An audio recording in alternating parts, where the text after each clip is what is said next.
Welcome into night 3 at the Mustangs, at Phil Welch Stadium, and the St. Joe Mustangs, who currently sit at 2-0 on this young season. Tonight, the Spooner Bandits come to town. The Bandits, now they lost to the A's. Lost to played Clarinda last night. Clarinda A's, and they lost 9-1. There's a first pitch strike. Jeremiah Figueroa on the mound for the Mustangs tonight, looking to keep that starting pitching that has been so good. Looking to keep that going into this game. Fastball, swing and a miss for strike 2. Catching him, Francisco Alvarez. Taking a look at your infield, starting at third, Nate Winfrey, Brandon Husky at shortstop, Lucas Powers back at second for the second night in a row, and a new first baseman, Brady Anderson, who caught a little bit in the first game. He'll be at first tonight. There's ball 1.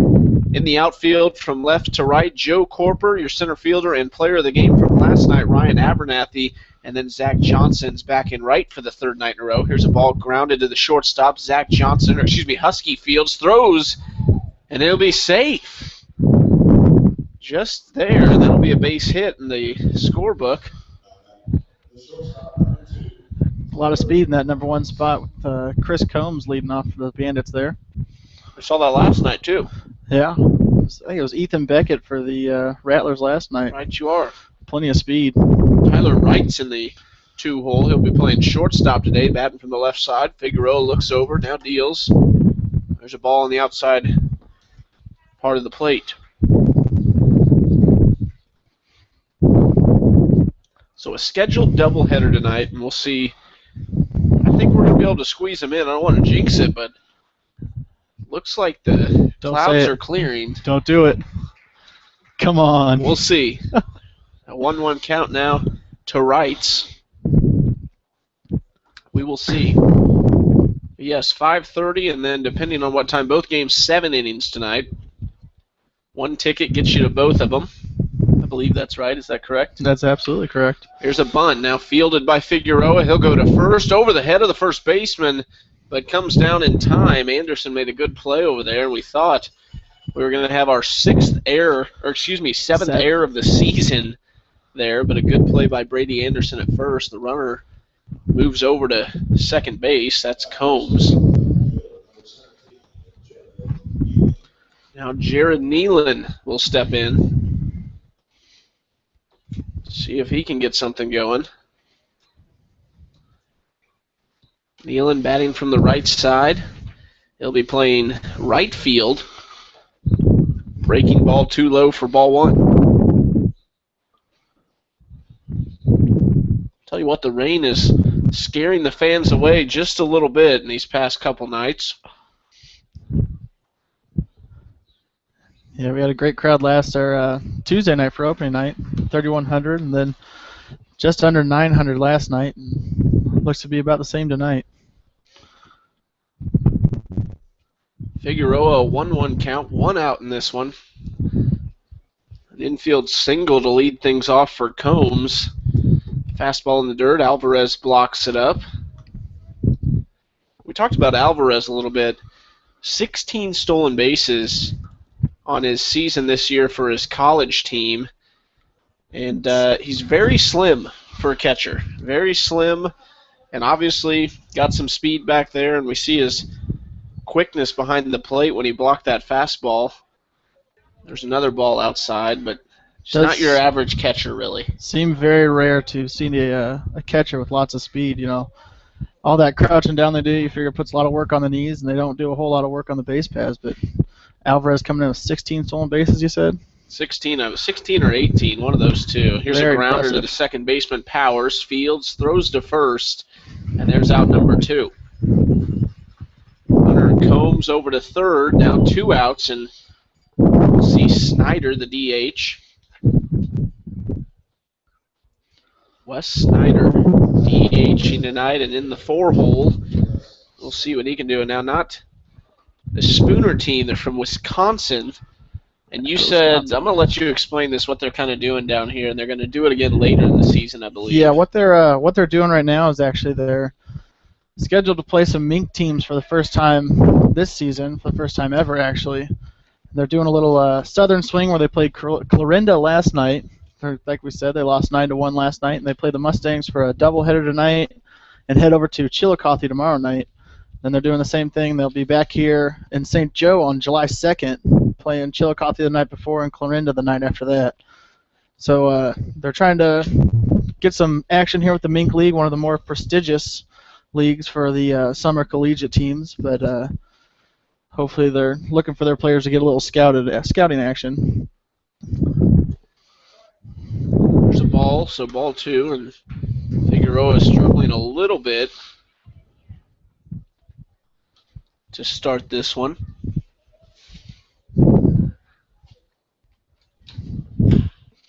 There's a swinging bunt. Figueroa fields, and they'll just tag him out on the first base line for out number 3. They strand the runner at third. That'll do it for the top of the first inning. Standifer, Abernathy, and Corper for the first time this season will lead off the Mustangs when we come back.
It'll be Andrew Standifer, the DH, and he will be starting his third game for the Mustangs tonight.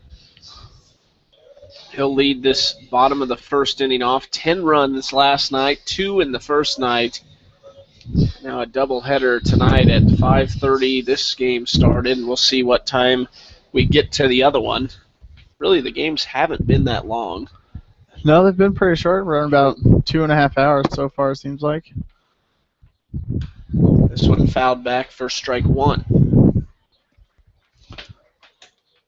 That's a good combination. Short games, both good pitching and hitting, and wins. That's what we've seen so far from this Mustangs team. Wins definitely the most important thing out of that, though. Getting a good start to this young season so far. Unfortunately for the batter up right now, Standifer having a rough start to the season. He's played in the first 2 and only gone 1 for 7 so far. We've seen a few guys struggle out of the gates a little bit. McDonald at third. He'll be starting the second game. There's a swing and miss for strike 2. He struggled a little bit, and Standifer has, but we'll see if those guys, Matthew Johnson, the shortstop, who actually he'll also be starting the second game. A few guys have struggled, but we expect them to turn it around. There's a swing and a miss. Strike 3. Standifer sat down on strikes.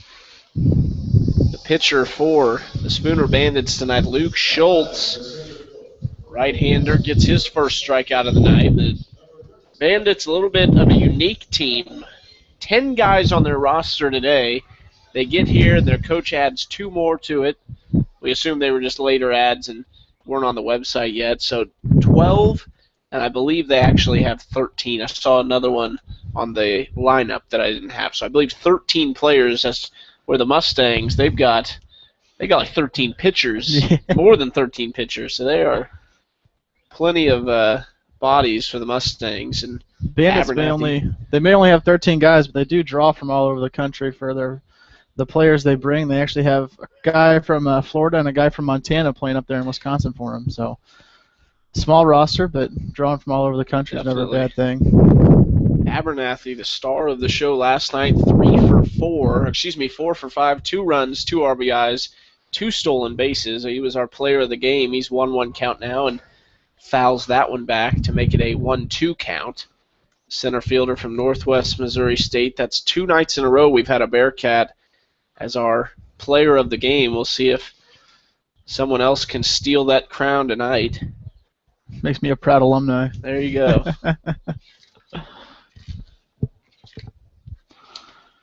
Abernathy having a heck of a start to the season so far, vetting 6 for 9 so far in these first 2 games. Like you said, last night went 4 for 5, and having a good start for the Mustangs so far.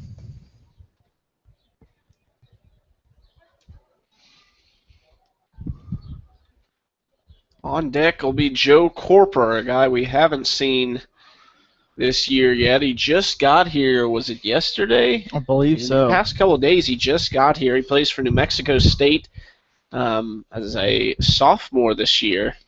Played for the Mustangs last year. He batted .329, 7 doubles, 4 homers, and 26 RBIs, and it is good to see him back. He'll be in the 3-hole tonight. Abernathy grounds this one down the line, and under the glove of the third baseman, Abernathy's going to head to second. He's going to try and stretch it into a double, and he does.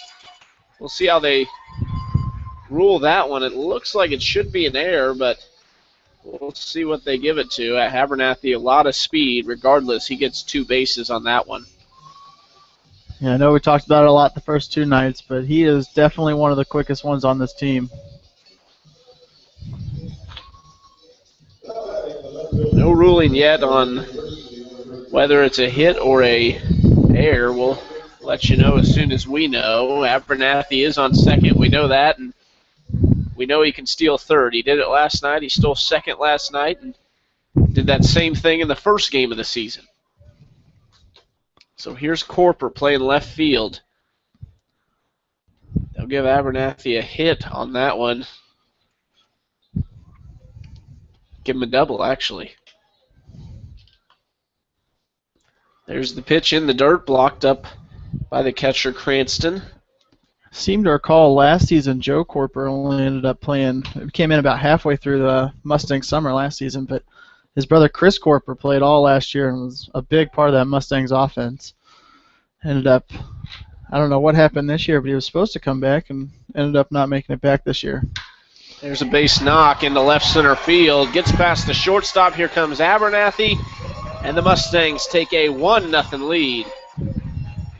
On a Joe Corper line shot, he got all of that ball and puts it right outside of the outstretched glove of the shortstop. That was Wrights. Made a good effort. Corper's on first with an RBI. Very good try by Wrights there. Tried to make the amazing play, but just came up a bit short. Now it'll be Nate Winfrey. Winfrey has been playing first base the first 2 games. He'll move over to third in this one. Brett Anderson moves to first. We'll see what Winfrey can do in this 4-hole. There's a ball up high.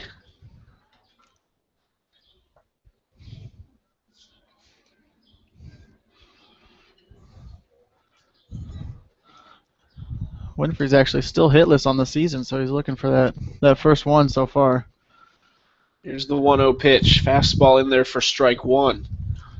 Now the one thing you have to think, you don't know a lot about these college teams. It's hard to find much out about them because they've got new guys all the time. You could sign a guy today and they could be playing the next day. I would just assume, only having 13 guys, that you're probably at some point going to have a position player throwing. Oh, yeah. So obviously it doesn't look like Schultz is. He's got good command so far. But I would assume at some point tonight we're going to see someone who doesn't normally pitch in college. Doesn't mean they're not a bad pitcher. They might be a decent pitcher, but just we'll see how that plays out. It's a 2-1 count now. Still 1 out. Corper on first, and He'll foul that one back to the net. That might have actually been the case for the Bandits last night, as most of the runs coming for the A's in I believe it was the 7th inning, they scored 7 runs on 6 walks. So might have had a position player in there with a kind of rough command of the strike zone. Hopefully we see something like that tonight. Mustangs put up a lot of runs last night. Here's the 2-2. That one's up high for ball 3. A full count now to Winfrey. After him, it'll be Zach Johnson. Johnson's in right. Then we'll see Brandon Husky, the shortstop. Luke Powers after him. Brett Anderson and Francisco Alvarez. We haven't seen much of Alvarez so far. He's only played in one game. He played last night, but hasn't got an at bat yet. As Winfrey walks to first. First and second now with 1 out. And here comes Zach Johnson.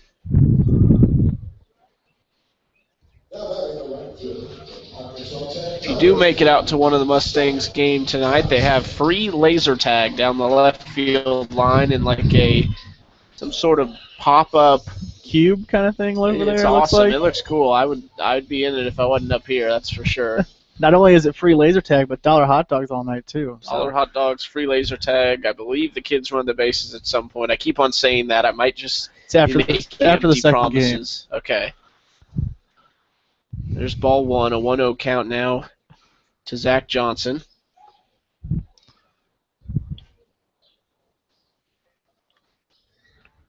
Here's the pitch. This one a fastball hitting the left field well at Michael Johnson. He's under it and makes the catch for out number 2, and that'll keep the runners at first and second. 19 pitch innings so far for Schultz. As you mentioned last night, a lot of runs came later in that game. If Schultz can't go long, they've already played one off of him, and you would think they'd want to keep an actual pitcher for the second game, so we'll see what they can do to try and preserve it. It is only a 7-inning game, so he could go a little longer into this one if he really needs to. Here's Husky. Takes ball 1. See if Brandon Husky can keep the streak going with the Northwest players being our MVP of the night.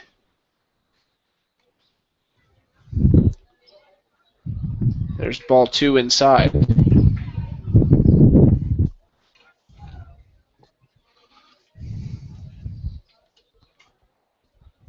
They're going to have a mound visit real quick. Chris Roush is in the box with us right now. We've been avoiding rain. Is there any sign of rain, Chris? Nope, looks pretty clear. Looks pretty clear, says Chris. So we're good. Our meteorologist, Chris Roush, in the house right now. Head meteorologist. Said he doesn't know much about weather. I think meteorologist is probably a bad job to have if you don't know much about weather. That's true. See if this mound visit can get Luke Schultz out of the inning, and I'm sure Brandon Husky would like to knock in a few runs. He's 1 for 4 on the season so far. He does have an RBI. Started the first game of the year at at second base. Sat out last night. Now he's starting this one at shortstop. Swings and fouls that one into the ground. Now a 2-1 count for Schultz. Up to 23 pitches in this inning. Here's the 2-1 pitch. That's a fastball in there for strike 2.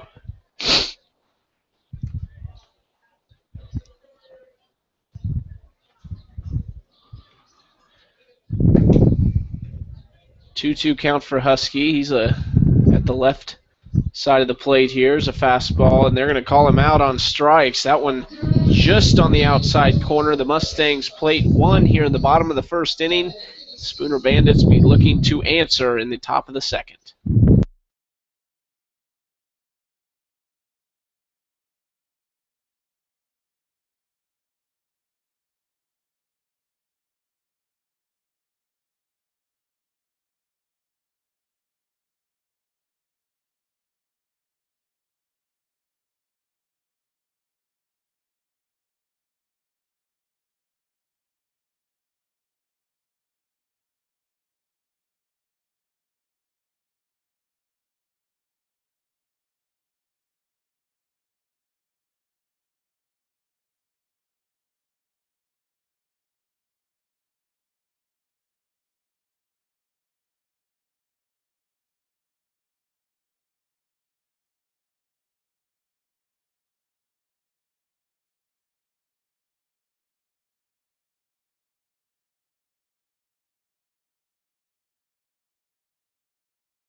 Michael Johnson leading off the top of the second inning for the Bandits. Figueroa still on the hill. He went and allowed one hit in the first inning, stranded that runner on third base.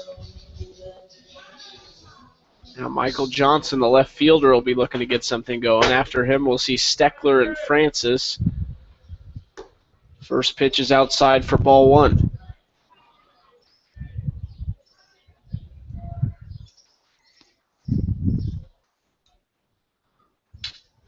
Here's the 1-0 pitch. That one in there for strike one. Catches the outside corner.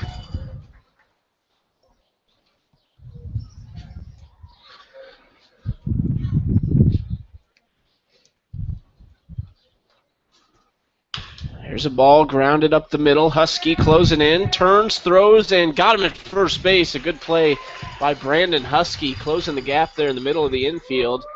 That's out number one. Now we'll see Dustin Steckler step in. Steckler is the second baseman. Good play there by Husky, moving to his left.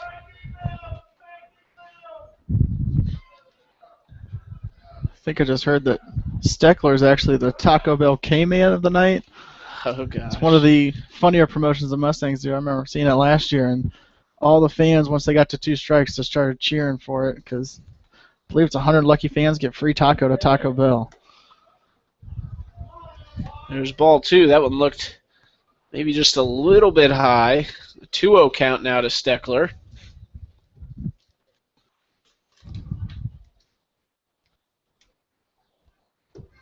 There's ball three. 3-0 now. Now, didn't talk a whole lot about Figueroa. From Arkansas Pine Bluff, a sophomore, hometown Chicago, Illinois. So he is not too far, but not too close either as he walks Steckler. And the only stats that we've got for him is what he did hitting-wise, so not actually sure if he threw it all this year in college, but he batted .226, 28 hits, 4 doubles, 9 RBIs. Now he's pitching for the Mustangs. Now the third baseman, Tyler Francis, in there. Strike one to him. In the signs from the third base coach, we'll see if Steckler's moving. Not a big lead over there. I wouldn't think he's going. Here's the 0-1 pitch. He'll stay. Liner up the middle, and that one gets through for a base hit. Francis, the second hit of the night. That was just out of the reach of Powers there. They're looking to turn that into two outs and get out of this one. First and second now for Pat Wedham steps in. Wedham playing first base. After him, we'll see Cranston, the catcher.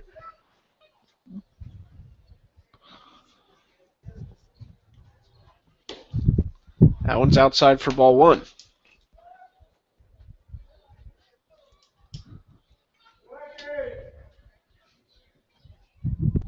Behind in the count to start things quite a bit so far in these first 2 innings is Figueroa. There's a grounder hit at Powers. Powers tags the runner between second and first and throws him out at first base. A double play. Luke Powers does it almost all by himself. Throws to Corper, and the Mustangs out of the inning. They strand 2 more on the base pass and lead 1-0 heading to the bottom of the second.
Lucas Powers, the second baseman who just turned that double play with almost all by himself. Had to throw it to Corper at first. He'll be leading off the bottom of the second inning. Powers didn't play in the first, well, he pinch ran in the first game late in that one. Started last night at second and also gets the start tonight. He'll watch ball one on the outside corner.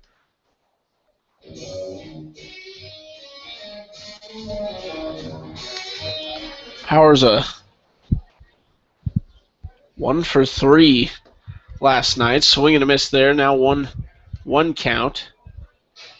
See if Schultz can turn it around after only one run in the first, but 24 pitches, or excuse me, 26 pitches in the first inning.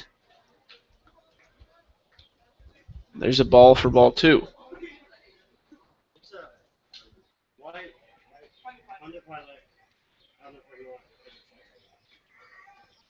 Now 2-1 count. Powers hits this one into left field. Left fielder, comes in and makes the catch in shallow left. That's Michael Johnson in left field. And there's out number one.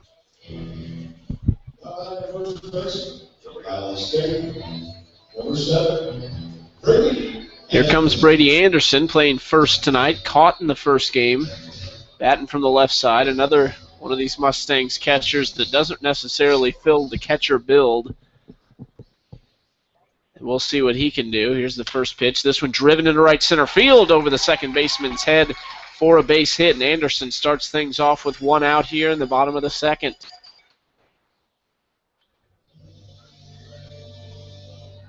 First pitch swinging, Anderson on first, and now it'll be Alvarez, the catcher tonight. See what he can do. This is, I believe, his first at bat of the season. It is.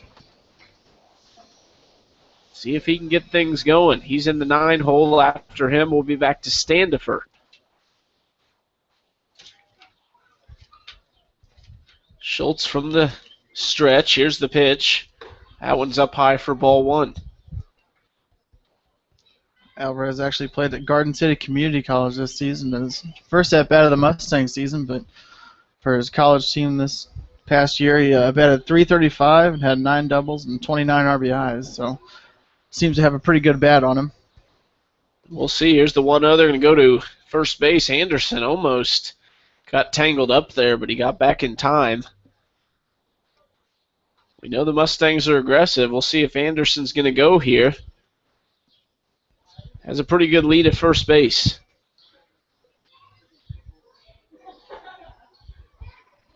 And now the umpire calls time as Alvarez steps out. I think the pitcher trying to make sure Anderson doesn't get a good jump if he does go. A little bit less of a lead this time. Schultz deals, Anderson stays, and that's a ball. So now a 2-0 count.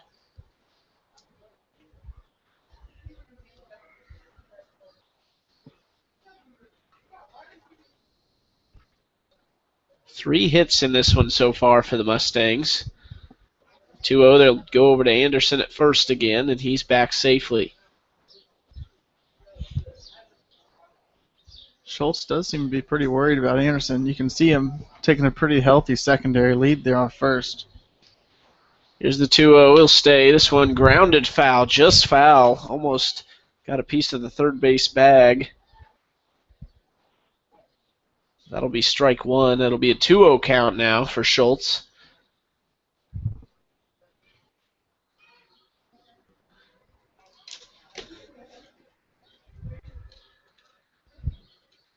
(2-1) now. Head coach Matt Johnson over at third base. He's now 179 and 92 in his career in his 6 seasons with the Mustangs. And there's a ball just low. That'll make it 3-1.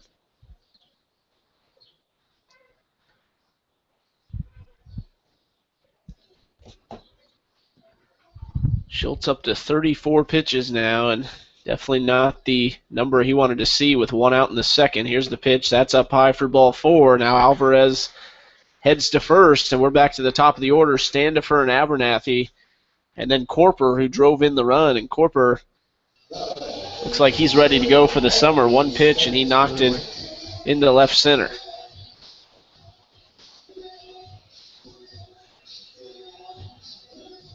Andrew Standifer, 0 for 1 on the day. He's batting .286 coming into this one. 1 for 7. There's one up the middle, fielded by the shortstop Wrights to second to first for 2. Can't get him. Alvarez out at second, but Standifer beats it out on the fielder's choice, and now first and third. And here has been the hottest bat so far of this season, Ryan Abernathy, the center fielder. 1 for 1 on the day, scored a run, and we'll see if he can drive one in.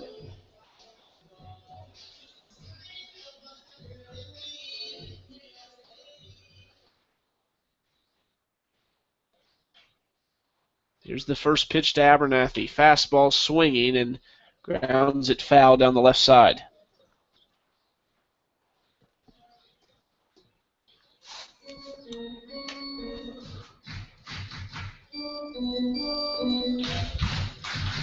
Oh, 1 count. Here's the pitch. That one in the dirt outside for ball 1.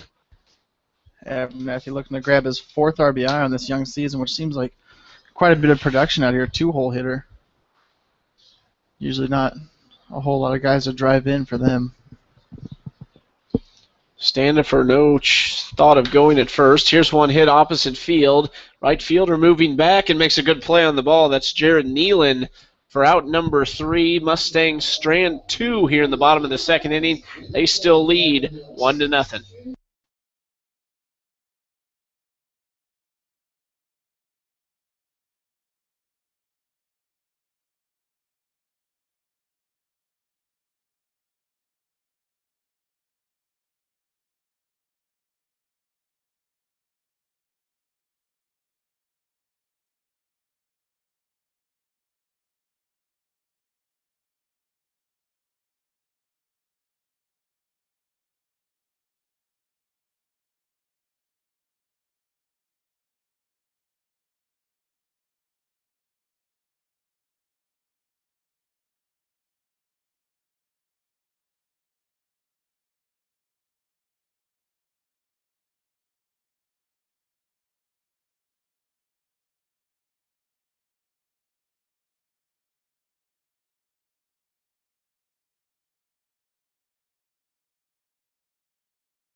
Figueroa back on the hill for the 3rd inning, and how about the starting pitching in the first 3 games for the Mustangs? It's just been phenomenal.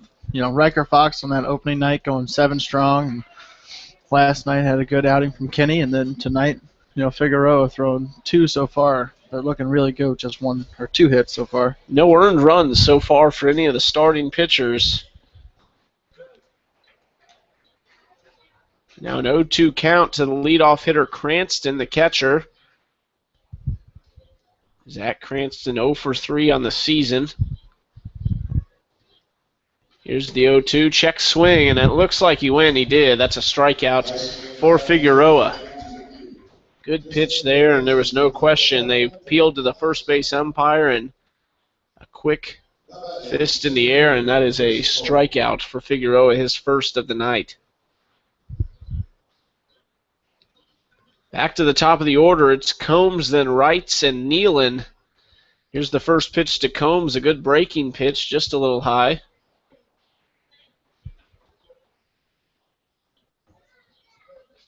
1-0 count now. 1 out, Mustangs lead 1-0. Fastball, strike 1.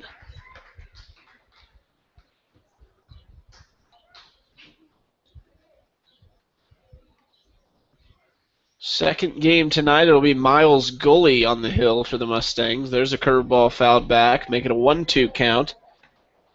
We'll see what he can do in his first start for the Mustangs. He's from Angelo State. He's actually from San Angelo, Texas. Goes to Angelo State. This is his first season with the Mustangs.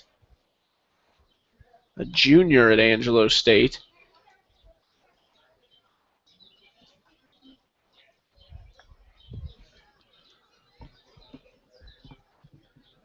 Still 1-2 count to Combs, the center fielder. There's strike three looking right across the outer half of the plate. A good pitch from Figueroa. Alvarez frames it, and Combs is set down. 2 strikeouts in the inning for Figueroa.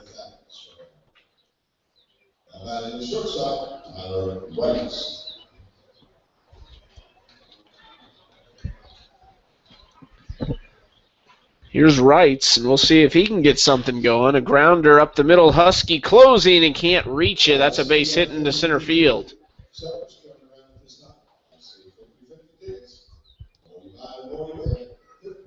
Husky had a good play in the first inning. Last inning. Couldn't get that one, a little bit too far. Now we'll see Nealon in there, the right fielder, and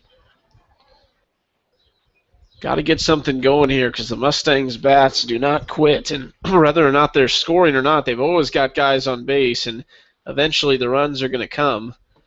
Curveball for strike one. Yeah, Mustangs scoring 5 runs, and I believe in the 6th inning last night. So bats took a little bit to get going yesterday, but ended up scoring 10 runs altogether. Runner goes inside, and he'll actually hold up. He went about halfway. That wasn't a secondary lead. It looked like he almost just decided not to. The runner is Wrights at first base, the shortstop. Here's the pitch to Nealon. That one's inside for ball 2. Now a 2-1 count for Figueroa.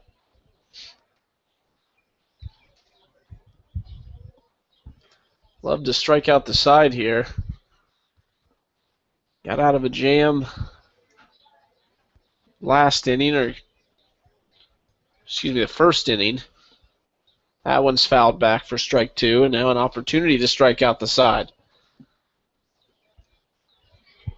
Yeah, back in the first inning, had that lead runner get all the way around to third, but ended up having Snyder ground out to Figueroa then. Mustangs white pants with a red undershirt and white vest, and the brand new game hats this season. Red hats with a white Mustangs logo on them and a black bill. There's ball 3, so a full count now.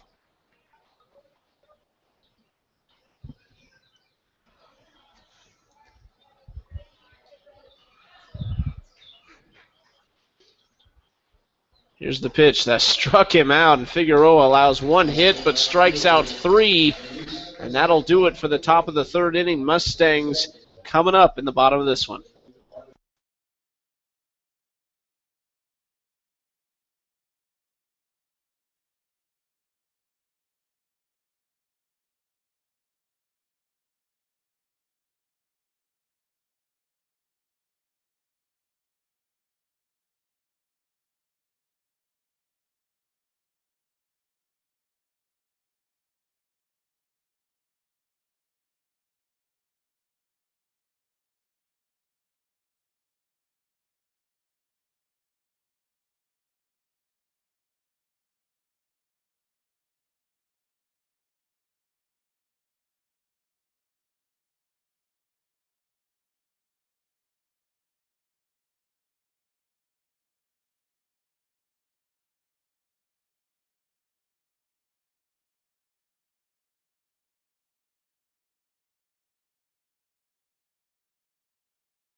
Back to the plate for the second time in this one, Joe Corper. He'll lead things off in the bottom of the third inning. Corper, an RBI single in the first inning of this one, drove in Ryan Abernathy, and see if he can get things going again.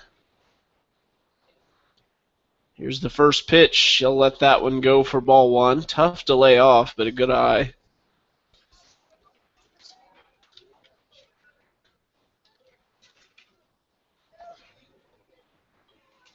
Here's the 1-0 pitch to Corper.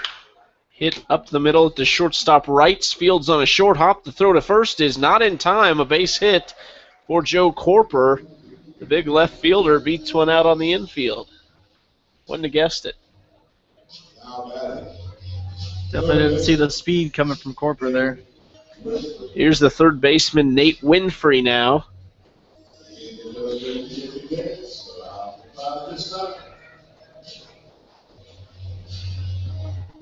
Schultz remains in the game. 41 pitches for him thus far.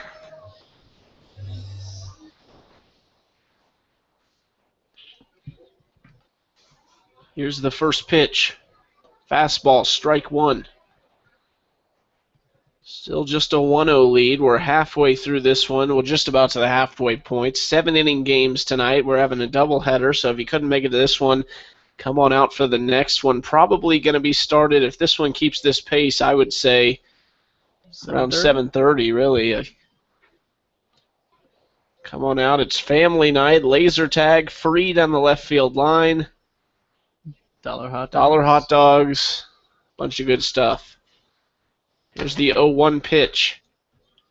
Curveball in the dirt, and Corpa will stay. A good block there by Cranston behind the plate.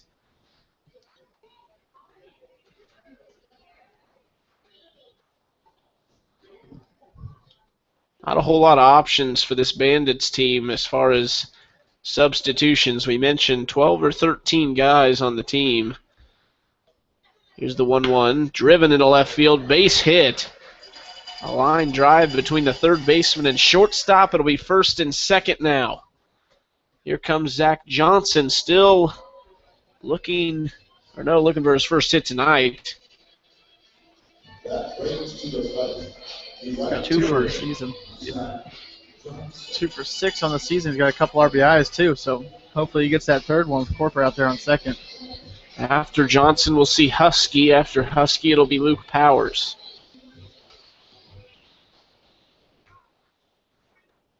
We've seen a few guys start every game, and the 3 remaining that have started every game, this one's hitting to right center field. The right fielder kneeling under it, and Corper will give it a look, but he'll stay at second. That's out number 1. Now first and second. Now it'll be Brandon Husky. So we've seen a few guys start every game, and those few guys have been Zach Johnson, Ryan Abernathy, and Standifer. And Nate Winfrey. Winfrey just changed positions, so 4 guys who started the first 3 games.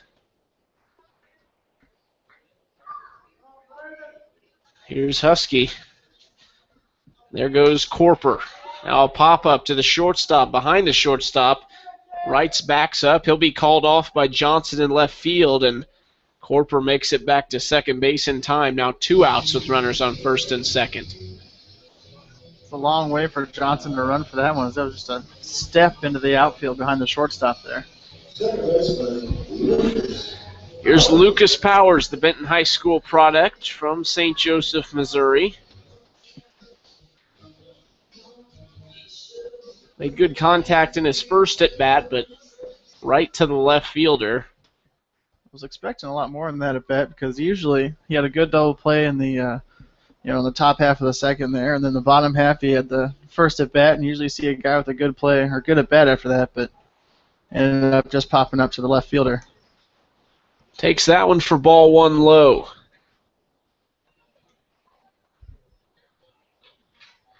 Good lead for Corper.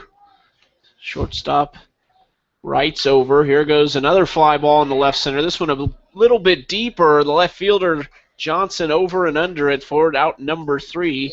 Mustangs leave 2 more on base. Lucas Powers almost had that one in the gap, but couldn't quite get there. And the Spooner Bandits are staying within 1 heading to the top of the 4th inning.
Wes Snyder leading off the top of the fourth inning. Still nothing on the board for them in the run column. He'll be looking to start things off. The DH is 0 for 1 on the night. Then we'll go to Michael Johnson, the left fielder, and Dustin Steckler, the second baseman.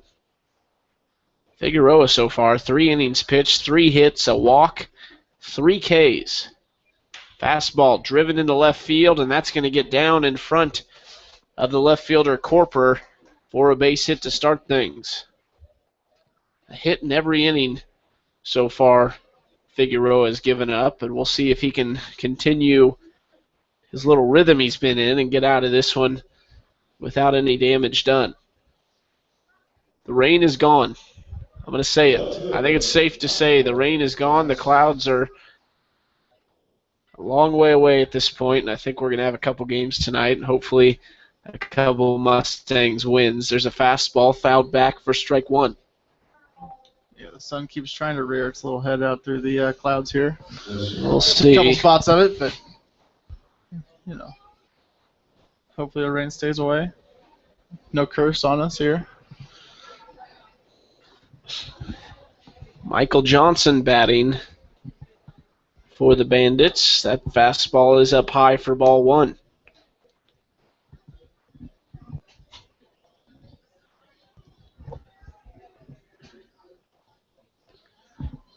The bottom half of the inning, we'll see Anderson, Alvarez, and then back to the top of the order with Standifer for the Mustangs. Here's the 1-1 inside for strike 2.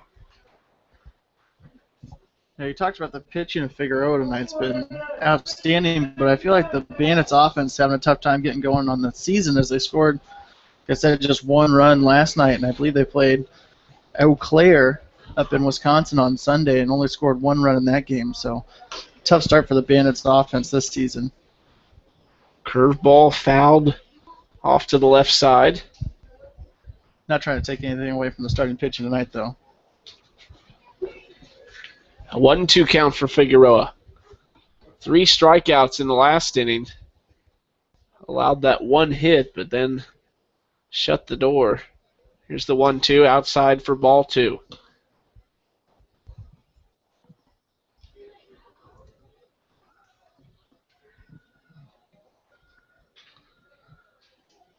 Figueroa up to 47 pitches on the night. 28 strikes, 19 balls. Fastball almost got him, but good eye there from Johnson makes it 3-2. Still no outs in this 4th inning.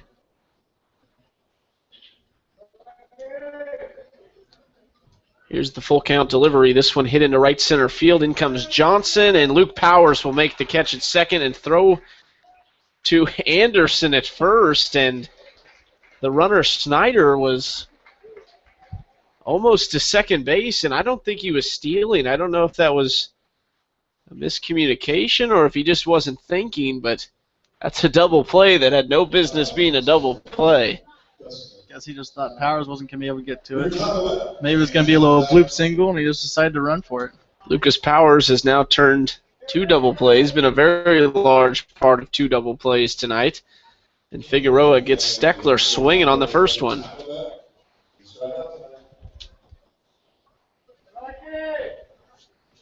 Oh, 1 count.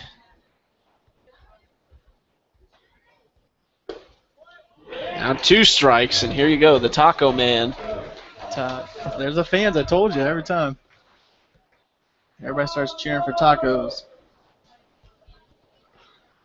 0-2 count for the Tacos. Ooh, and almost there, just a bit outside. I guess the umpire knows that he's not getting free tacos if this one strikes out. 1-2 count, 1 out. Or excuse me, 2 outs. Curveball inside, got him swinging, and there you go, Mustangs fans. Your tacos are being delivered. Figueroa, 4 strikeouts on the night, and the Mustangs heading to the bottom of the 4th with a 1-0 lead.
Leading off, Anderson, the first baseman.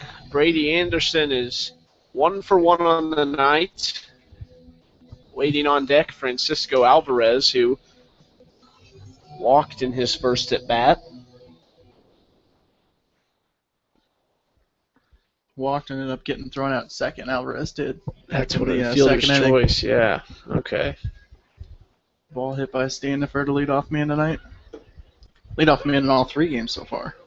First pitch to Schultz the first pitch from Schultz is a strike to Anderson. Schultz up to 54 pitches in just 3 innings pitched. Here's the 0-1. Fastball hit high into center field. The center fielder Combs comes in, makes the catch for out number 1.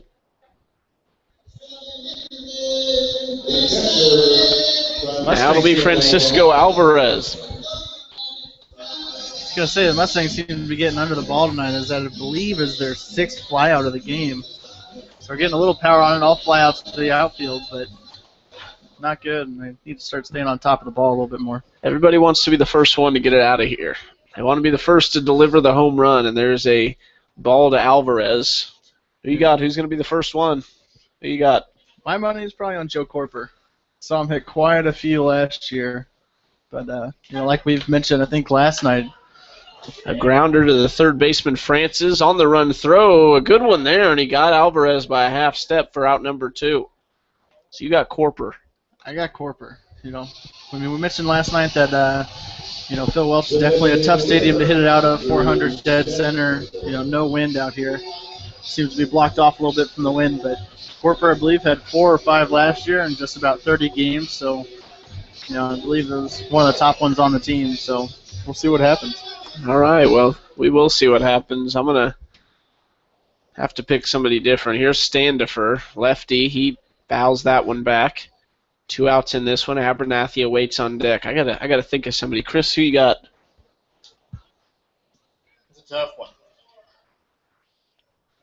Chris Roush. We'll let you know. He's deciding. He's got to look at the numbers. He's got to do some. Yeah. Check out the analytics. You want all the stats here? Here's the 0-1 count to Standifer. Fastball fouled back for strike number 2.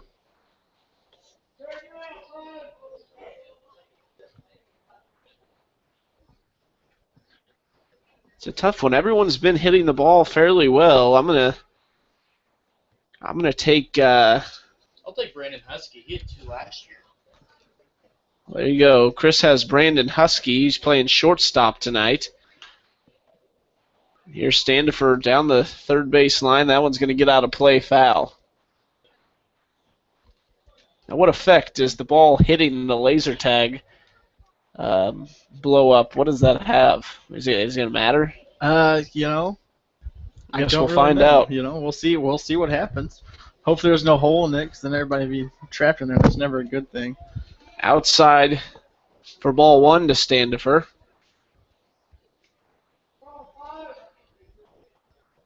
I got Luke Powers as mine. I think he'll be the first to hit one out of here. He didn't hit one last year, but he did in college this year. There's a check swing for ball 2 outside, so we'll see. He's had a couple deep fly balls to left field tonight. Yeah, so you've got Corper, I've got Powers, and Chris Roush has Brandon Husky. Here's the 2-2. Fastball low, drives it between the shortstop and third baseman for a base hit. A good job by Standifer going the other way with that pitch. Here comes Ryan Abernathy, a runner on first, and we'll see if they're going to put Standifer in motion. Hasn't stolen a base in the first couple games, but we know how aggressive head coach Matt Johnson likes to be. Abernathy from the right side against the right-hander Schultz. Schultz so far 3 2/3, 5 hits, 1 earned run, 2 walks, and 2 Ks. Abernathy fouls that one back for strike 2. Now, my bet on the home run race might have been Abernathy, but it doesn't seem like he's much of a power hitter as he hits those gappers. But, he's got a couple doubles, so it might be him. You never know. Corper's on deck, and it'd be nice to see Abernathy get on and give him a chance. That ball's low for ball one, and Mustangs hitters being a little bit selective right now. It's a good eye, but we've seen him let some close ones go, making Schultz throw some pitches here. He's up to 60. Here's the 1-1. He's going to go over to first base and Standifer's back in time. Johnny Coy diving out of the way as well. Thought that one might get past. You got to wonder how long they're going to let Schultz go. He says he's already up to 60 pitches, and it seems like in these collegiate summer league games, they're usually only throwing around 80 pitches. So Standifer goes. Here's the throw high into center field, and he'll stay. No, he's going to go to third. No, he won't. He thought about it. I think that the hesitation got him. If he'd have went right off the bat, I think he'd have been there. But nonetheless, Abernathy a 2-1 count now, and he'll look to grab another RBI. As we mentioned, Abernathy, the player of the game last night. He's 1 for 2 tonight with a run scored. He's actually accounted for over half the Mustangs' runs this season, as he's scored 3 last night and has 4 RBIs on the season, I believe, 3. Mustangs scoring just 12 runs so far this season. First pitch, grounded foul, or excuse me, not first pitch. Grounded foul down the left side, now a 2-2 count.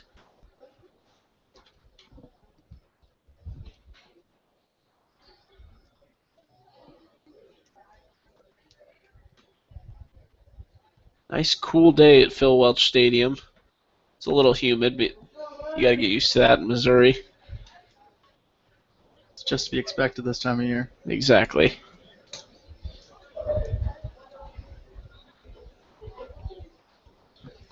Schultz taking a while to deliver this one. Abernathy, a chopper at the third baseman, grabs it, no under his glove on a short hop. Around comes Standifer to score, and Abernathy on first base. There's a 2-run lead now for the Mustangs. See if they give him an error on that one, because that's the second time it's bounced right under the third baseman's glove for Abernathy. Got a double on the last one, and possibly a single, but that wasn't an error. I'm all for giving him a hit, but I think that one was an error, and they tallied that as an error. I think that was the right decision. Now Abernathy 1 for 3, has an RBI. And here's Joe Corper. We'll see what he can do. The big left fielder, 2 for 2 on the day.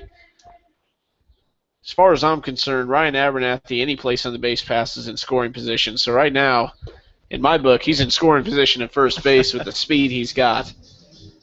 First pitch to Corper's a strike. He's definitely shown his speed every chance he's gotten. Not only on the base paths with his stolen bases so far this year, but out in center, he's gotten to some that seemed unreachable, at least from up here. There's the pitch. That one's up high. Abernathy goes, and he's stolen second for the 5th time this season. You just cannot keep that guy. Cannot keep that guy at the same base. Always stealing. We'll see if he goes for third. No one's holding him. He's stolen third twice already this year, so. Wright creeps over a little from short. Nothing really to hold him back. He'll stay. Corper pops this one up just behind the infield grass, and that one's fielded by Steckler for out number 3. Another run comes across in the 4th. Mustangs lead 2-0.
And we're back here at Phil Welch as we head into the top half of the fifth inning. Mustangs still holding on to a 2-0 lead. Partner Chucky Kemp has stepped out for a little fresh air for a second here, so I'll be taking over play-by-play. And Red Tracy up here in the booth. As we have the third baseman for the Bandits coming to the plate, Tyler Francis. Looked at strike one there. As he keeps the bat on his shoulder, staring at strike number 2.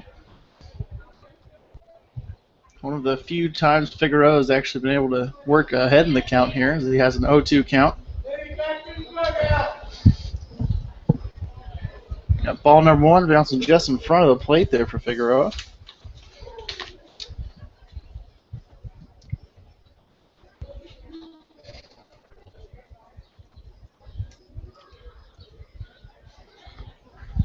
Figueroa set to deliver here. Strike 3 swinging there for Francis. That's Figueroa's 5th strikeout of the night. He's turned it on. Oh, he's turned it on. Just another great outing by a Mustang starting pitcher. We were talking about it all night. Exactly. Fox had 8 strikeouts in Tuesday night's game, and Kenny had 3 strikeouts, I believe, last night.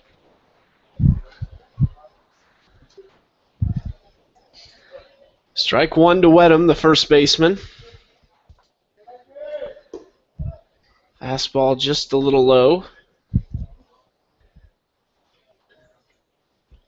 Wedham 0 for 1 on the night, as he was part of Lucas Powers' first double play of the night. Here's the 1-1. Fastball in there, breaking ball in the dirt.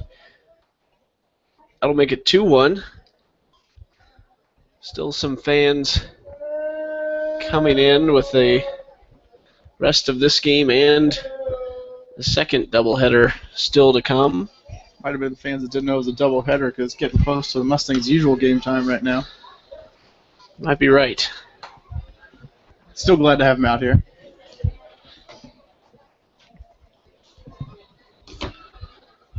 Two count to Wedham, looking for a 6th strikeout. Figueroa is.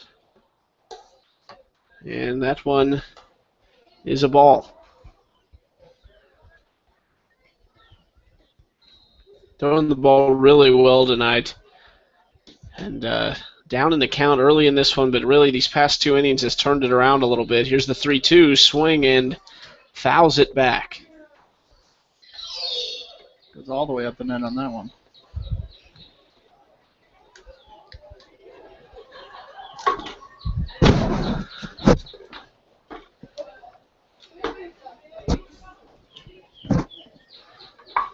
Still a full count. Mustangs pitching has been absolutely almost flawless. There's a walk for Figueroa. His second walk is Wedham will take first, and that'll be Zach Cranston. Cranston's 0 for 1. Only 1 earned run on the season. That came in the first game of the season in a 2-1 victory.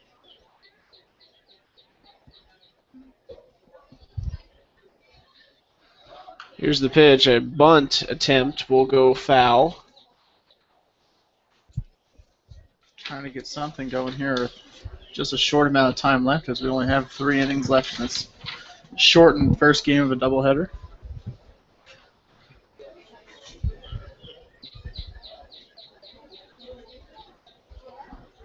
No balls, 1 strike to Cranston, and Figueroa up to 65 pitches now. That fastball's up high for ball 1, still showing bunt, so looking to move the runner over and get something on the board as they are coming around to the top of their order. We'll see Combs and Wrights next.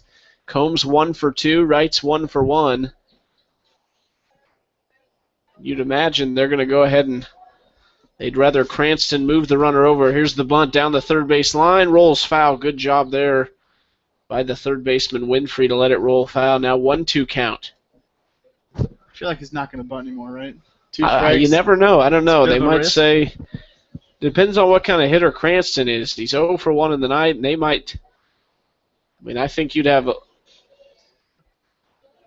Just depends how desperate they are. I mean, Yeah. if they're willing to take an out just to make an attempt to move him over for the top of the order, Combs and Wrights have a couple hits. We'll see what they do. It looks like he's going to swing away, and he'll hold off there. It'll be a 2-2 count now.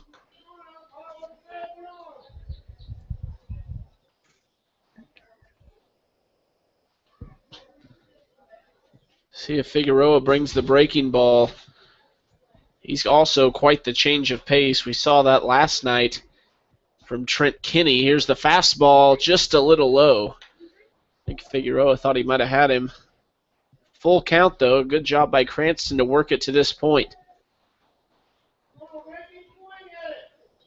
Yeah, you speak of Figueroa being a change of pace, but it seems like he is moving a lot slower than the past couple night starters. Here's a slow chopper to the first baseman, Anderson Fields, and brings it to first. So that works as the sacrifice bunt. It isn't, but that's how it worked. And now a runner on second with 2 outs, and it'll be the center fielder, Chris Combs. Combs 1 for 2. And looking for a base hit here to drive in their first run of the game and try and rattle Figueroa a little bit. He was Figueroa's second strikeout victim of the night back in the third, and hopefully he'll be his 6th here in the 5th. There's strike 1.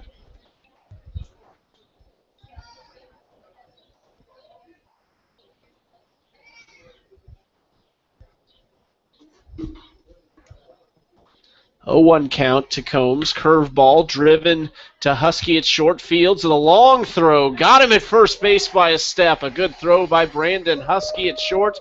And that'll leave one on the base path. Still a 0 in the run column for the Bandits. The Mustangs coming up.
Third baseman Nate Winfrey will lead things off for the Mustangs. In the bottom of the 5th inning, we are well over halfway through this one. A 7-inning game to start and a 7-inning game coming up to finish the night for the Mustangs. They lead 2-0 as Winfrey watches strike 1. Winfrey 1 for 1 on the night. Had a single back in the 3rd inning. The Mustangs put 2 runners on back then, but ended up having 3 flyouts to cap off that inning. First pitch, or excuse me, that's the first ball of this at bat. That one's down low.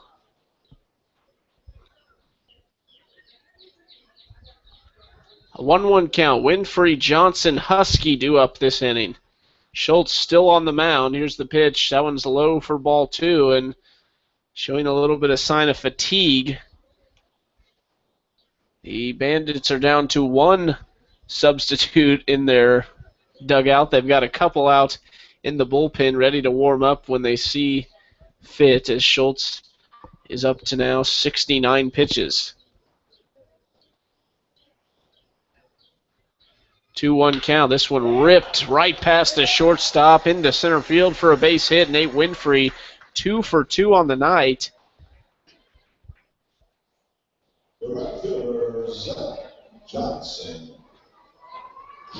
And those are his first 2 hits of the season. He's walked 3 times. He's got 2 RBIs, but those are his first 2 hits tonight. So now Zach Johnson, the right fielder, steps in. He's 0 for 2 on the night. A couple long flyouts for his outs. A lot of big bats in this order, though, really up and down. It can come at any place. Here's a grounder at the shortstop, knocks it down. Long throw to first, and it is in time. Beats Johnson by a step and a half for out number 1. The third baseman, Francis, seems to be having some trouble tonight. He does. I was just going to say, he might not be. I'm not 100% sure, but I would be willing to guess he might not be a regular third baseman. Yeah, he might not be a regular infielder, for that matter. Yeah, he had those 2 Abernathy hits that went right under his glove over there at third. Then on that play, ended up bobbling it and not able to turn 2. Still got the 1 at first. Here's Husky, the shortstop, with a runner on second base.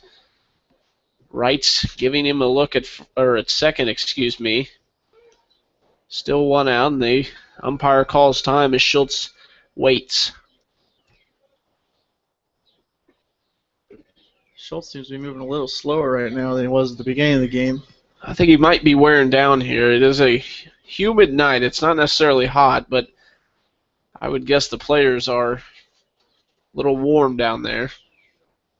Schultz 4 1/3 so far, 8 hits, 2 runs, 2 walks, and 2 Ks. Really not a bad outing for him, but you have to think there's a lot of pressure on him to go deep into this game. Fastball up high for ball 1. Luke Powers awaits on deck. He's 0 for 2 tonight. On the season, 2 for 3. 1 for 3.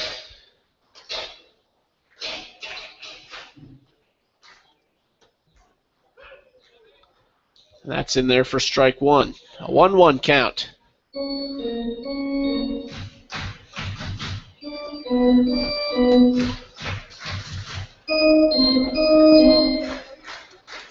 Here's the 1-1 to Husky. Chris Roush's bet for the first home run. We'll see if it happens. In the dirt, and Winfrey will take third. Really a great jump by Winfrey. Took everything he had.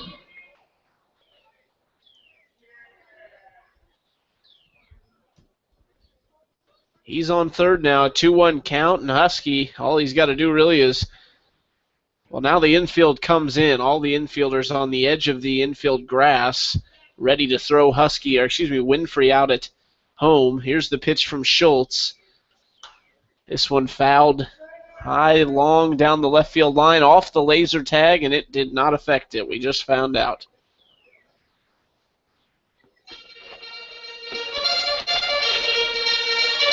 Hard hit ball here.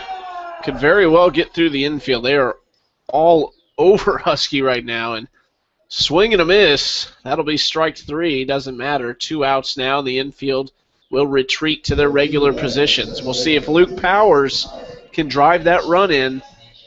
He had a strong double in last night's game for his first hit of the season. He hit the left center gap, almost a warning track there. See if he can duplicate that here tonight and drive in the Mustangs' third run of the game. You would think this would do it for Schultz. Maybe starts the next inning, but we'll see. Fastball up high for ball 1. He's almost to 80 pitches, 77 right now.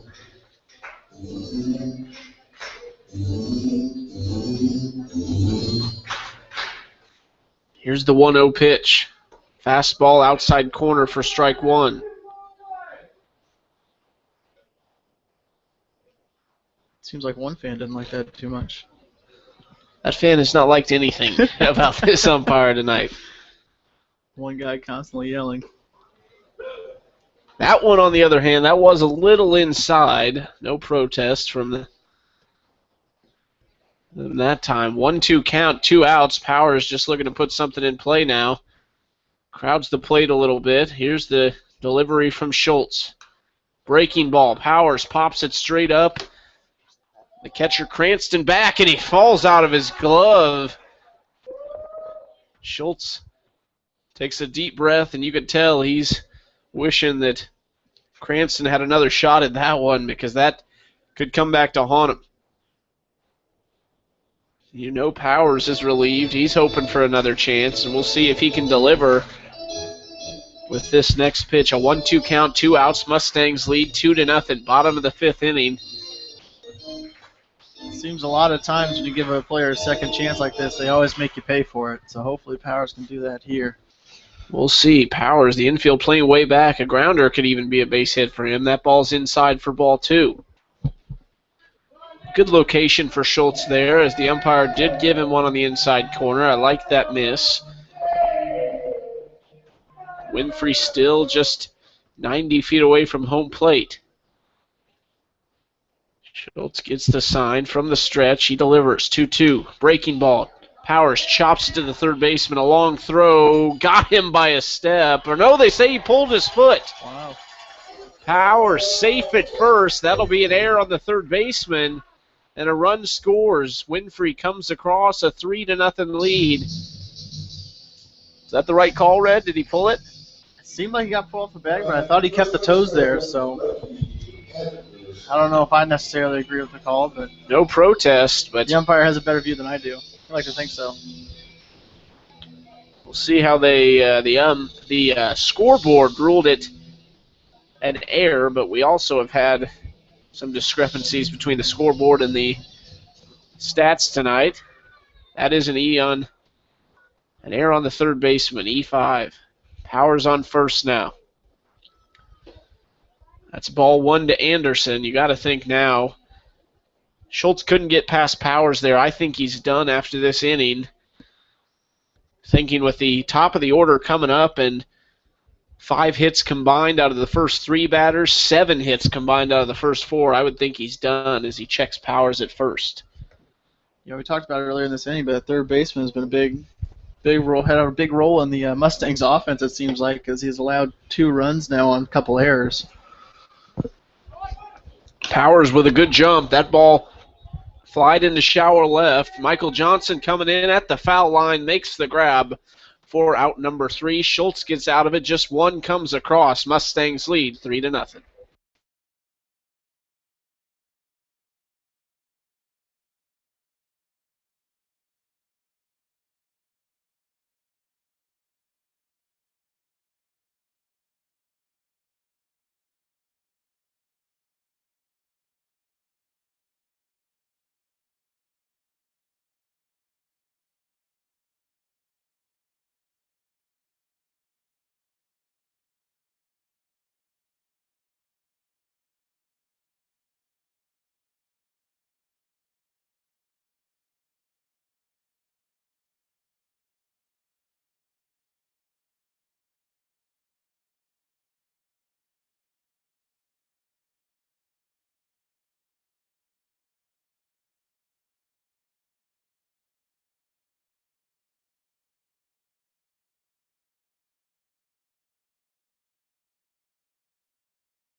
Figueroa's day is done. 5 innings pitched, 4 hits, 2 walks, and 5 strikeouts. Blake Collins replaces him. Collins, the only Mustangs pitcher to allow a run. He's got a 27 ERA right now, and he's looking to fix that.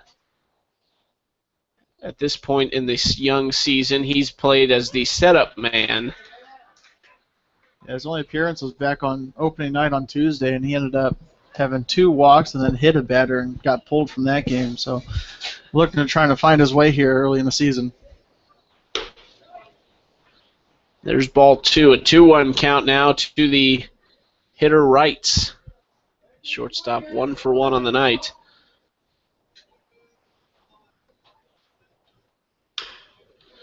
And there's a bouncing ball to the first baseman, toss to Collins, and he steps on the bag just in time for out number 1.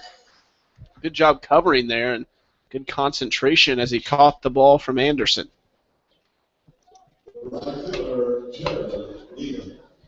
Here's Jared Nealon stepping in.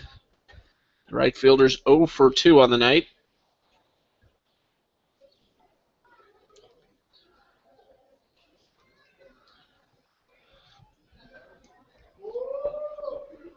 First pitch is grounded up the middle. Powers to his left, or to his right, off his glove and into center field. That'll be an error on the second baseman. Was a tough play, but couldn't come up with it.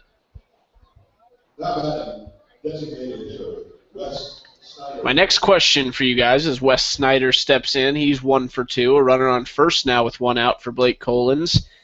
When does the first home run come? When? That's really a tough one to answer. I mean, I believe all of our guys are playing in the second game. If Corporate plays in the second game, I could see him having it then. I think he is, As Chris. the night goes on a little bit, he's starting to get his feet wet as this is only his first game of the season, so I can see him start hitting some deep ones. The 0-1 in the dirt, Alvarez kicks off his knee and behind him, so that'll move right over to second. When's it coming, Chris? I'm still thinking Husky. In right field, fence is 307 away. He's a lefty. He can pull one. Right field corner is pretty short. He's going to put one on the party deck, is what Chris Roush says. Strike 2, 1-2 count now to Snyder. This would be a big strikeout for Collins. Help with the confidence as well. Hadn't allowed a hit tonight, just the ball that went off Powers' glove. But other than that, Powers has been great at second base for this team. Here's the 1-2 curveball in the dirt. Alvarez blocks it up, and the runner stays. Powers had those 2 really good double plays so far tonight. It's been really fun to watch over there at second during this game. A 2-2 count with 1 out. Mustangs 3-run lead here in the top of the 6th. Fastball close, but just a little outside.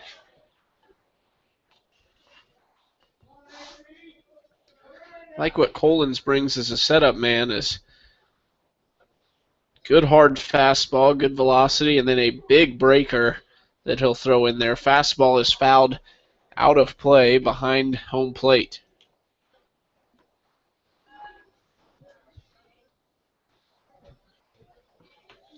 Full count. Collins looking for out number 2. Here he is, and a fastball hit well into left center field. Abernathy over. He's under it. Makes the catch for out number 2. Runner stays at second. And Collins is an out away from stranding another Bandit. Biggest surprise of this season? Anybody shocked you coming out of the gates? I think if I had to choose my biggest surprise, it would probably be Abernathy. I wasn't really expecting, I was expecting good things from him, but I wasn't expecting the start that he's had so far. He's just been tearing the cover off the ball, and the speed that he brings to this ball club is just outstanding. Multiple stolen bases. He's a very quick center fielder, getting some of those unreachable fly balls out there, and plenty of RBIs and runs scored for him. So hopefully that keeps up, and hopefully he stays with us all summer. Maybe he doesn't. Maybe he gets picked up by a ball club with the draft coming up in June. There you are. Now Michael Johnson steps in. He's got a 2-0 count to him. Yeah, speaking of the draft, the Mustangs actually had a couple players drafted last June. Michael Schultz, I believe, went to the St. Louis Cardinals organization, and Grant Fink went to the Cleveland Indians organization last summer. So Mustangs have had that in the past, and let's see if it happens again this summer. Fink led them in batting average last year, if I remember correctly. Now a 2-1 count for Collins to Johnson. Fastball driven down the third base line. They'll say it's a foul ball as Winfrey fielded it cleanly and was ready to throw to first. A 2-2 count now. Yeah, those are definitely both tough losses for the Mustangs last year, but Fink was the toughest loss because he was tearing the cover off the ball when he got drafted.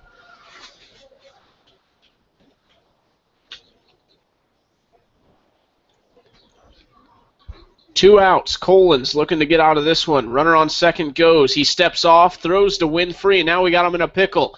The throw to Husky, and he'll tag him out, and they strand a runner. Not well, I guess they don't. The runner is out on the base pass, probably the last thing they really wanted to happen there. But the Mustangs out of the inning, heading to the bottom of the sixth, a 3-run lead.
And Schultz will stay for the Spooner Bandits. Luke Schultz will stay in the game, and he'll face Alvarez first, who fouls that one off, and then back to the top of the order, and we'll see what he's got left in the tank. It must not be much.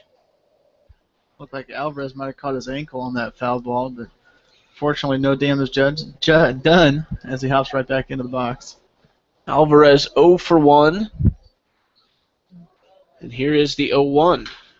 Here's a grounder to the third baseman. Good play there by Francis. Throw to first, and there's one out. Francis settling in a little bit. Now here's Andrew Standifer. He's 1 for 3 on the night. Scored a run. We'll see if he can get a little rally started. 3-0 lead for the Mustangs. They are taking care of business in this first week of summer ball. Abernathy awaits on deck. After him, we'll see Corper. Here's the first pitch to Standifer. Rips it up the middle. A line drive, base hit right over the head of Schultz. And now one out, and Standifer will be on first. Must be a bit of a breaking ball to Standifer there from Schultz. So it was a good piece of hitting, staying back on that, just driving it right back up the middle. Standifer just done a great job tonight. That was a good point. Done a great job just taking what's there, and he's gotten a solid bat on the ball every time he's made contact. He's 2 for 4 now. Here's Abernathy, who's 2 for 3.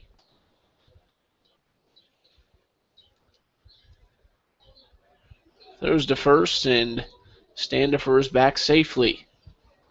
Abernathy was Eagle Radio Player of the Game last night. I don't know if you're thinking about it, but I believe we have one for each game tonight. So who are you looking at there, Chucky? That's a good question. We need to figure it out quickly. I just glad you mentioned that. Abernathy swings and misses.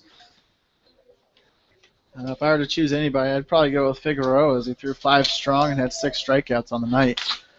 Good piece of pitching, and he'd be the second pitcher to get the player of the game if he ends up being it. Here's the 0-1 to Abernathy. They'll throw to first, and Standifer's back safely.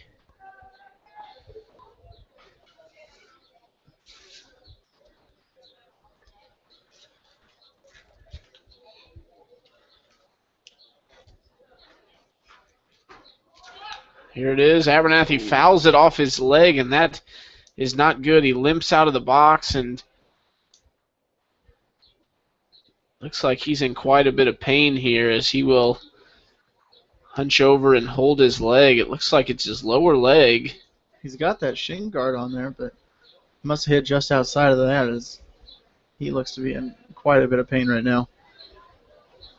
You rarely see stuff like that. I mean, typically they kind of limp away, but nothing too serious. And Abernathy is not putting much weight on that left leg. It looks like it's his knee almost. The trainer's out and looking at him. Abernathy holding on to the shoulder of Matt Johnson, trying to stay on his feet. We'll see if he's going to be able to continue with this at bat.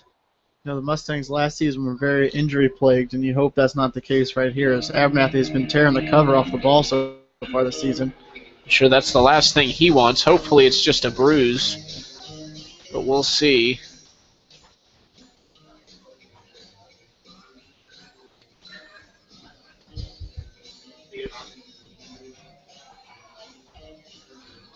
And we're trying to see what happened here. It looks like he's kind of shaking it off. It looks like he might be all right. We'll see if Johnson might be asking him now if he wants a pinch hitter. I would assume the way he's hitting the ball, he will say no. But we should see. He's shaking it out still. Schultz trying to stay warm on the mound.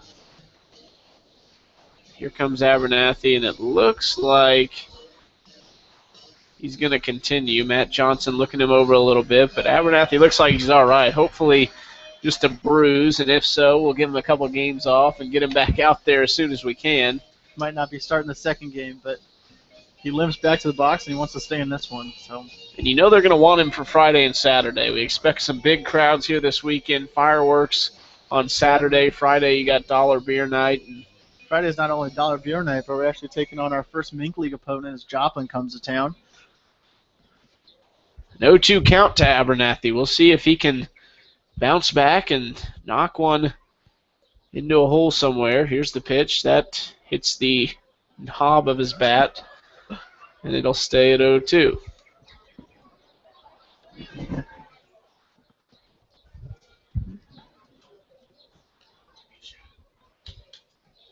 So 0-2 count for Abernathy. Still 1 out in the inning. Standifer on first. He'll go and will be safe at second, standing up. Seemed like there was a pitch out call on that, and they still didn't even make an attempt to throw down there and get Standifer. Schultz up to 91 pitches for the night. This will most likely be his last time out, though. 1-2 count to Abernathy. Hopefully the Bandits don't pitch in the bottom half of the 7th, though. That would be nice. He pops this one up to the second baseman, Steckler. Makes the play in shallow right field, and that'll be the second out of the inning. And here's Joe Corper stepping in. He's 2 for 3 with an RBI on the night. Another candidate for our player of the game.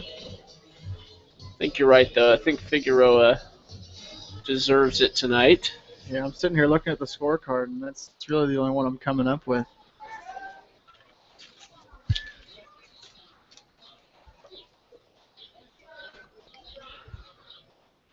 First pitch to Corper, way ahead of it, and fouls it straight back for strike 1.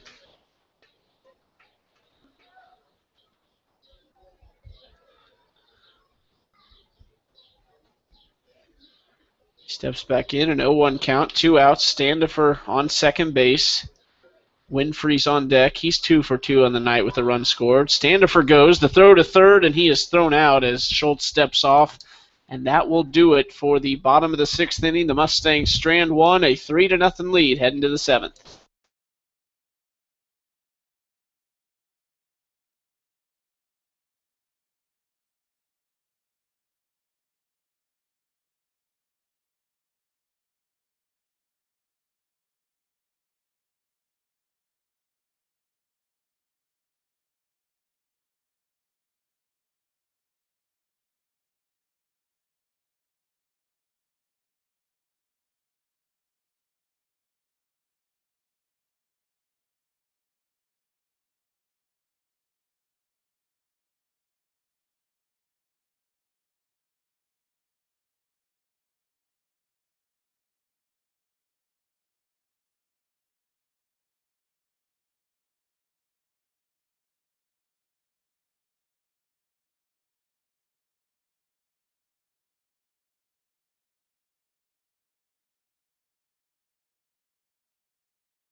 And we're back here at Phil Welch as we head into the top of the 7th inning. It's going to be the last inning of this first game of the doubleheader here. Bandits sending left fielder Michael Johnson to the plate. Mustangs sending out a new pitcher, and Brett Ash coming to the mound. Replacing Blake Collins, who only went 1 inning and shut down the Bandits in that inning. Ash seems to be the late inning guy the Mustangs are going with so far this year, as he came in the ninth last night and had 2 strikeouts. No earned runs so far this season. I believe he came in on opening night too late in the game and ended up shutting down the Rattlers that night. Let's see if he can do the same thing again, 3rd night in a row. Throws ball 1 there low and inside.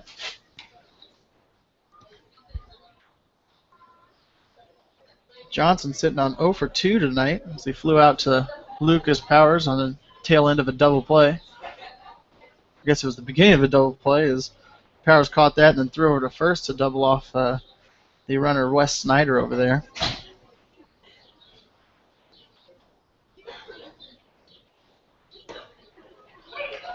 As Ash throws strike 1 there in the inside corner.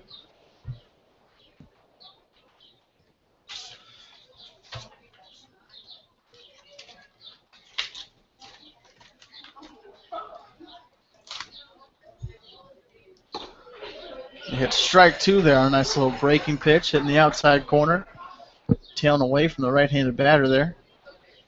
Ash coming out of Topeka, Kansas, and Washburn University there through this season, getting 51 strikeouts and starting 9 games for him this season. Just over a 3.0 ERA. So he throws strike 2 there. Count moves to even at 2-2 now.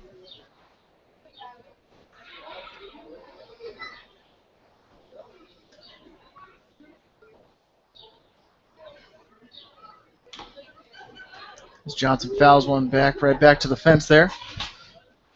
Staying alive in this at bat. Ash is another tall right-hander for the Mustangs. He stands at 6'2". Looks to be kind of towering over the batter here as Johnson seems to be just a shade under 6 foot. Swings and misses. Ball gets away from Alvarez. Johnson heads down to first.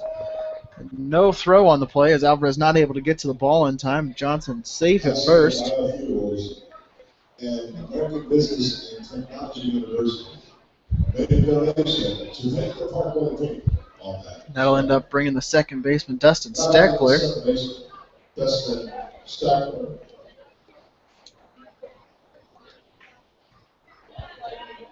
Steckler sitting on 0 for 1 tonight. He was Figueroa's 4th victim of the strikeout back in the 4th inning. As he hits a fly ball down the right field line, just goes into the stands there, Phil Welch. Just a limited time left on that K&M amusement laser tag right there at the behind the third base dugout. Now sitting on an 0-1 count, Mustangs still have a 3-0 lead. Johnson standing over at first, and none away here in the top of the 7th. Got a ball low there for ball number 1.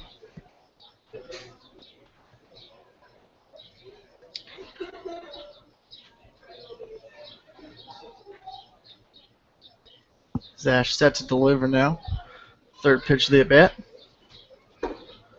Strike there. A nice little fastball down the middle there. Seemed to be kind of low and inside.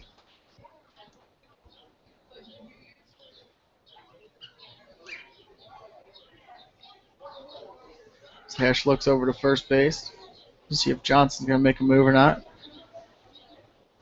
He throws a ball in the dirt there, even up the count at 2-2.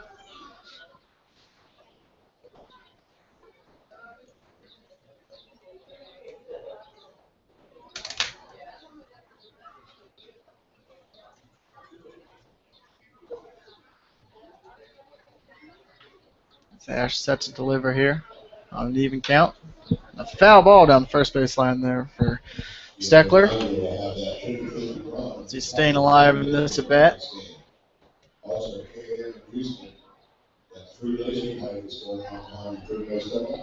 Mustangs looking to shut out the Bandits here in the first game of a doubleheader.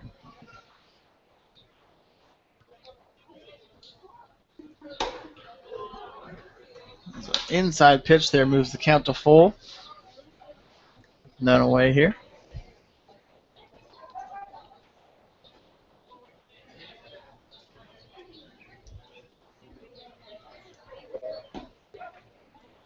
There's ball number 4. As Steckler takes a jog on down to first, moving Johnson over to second.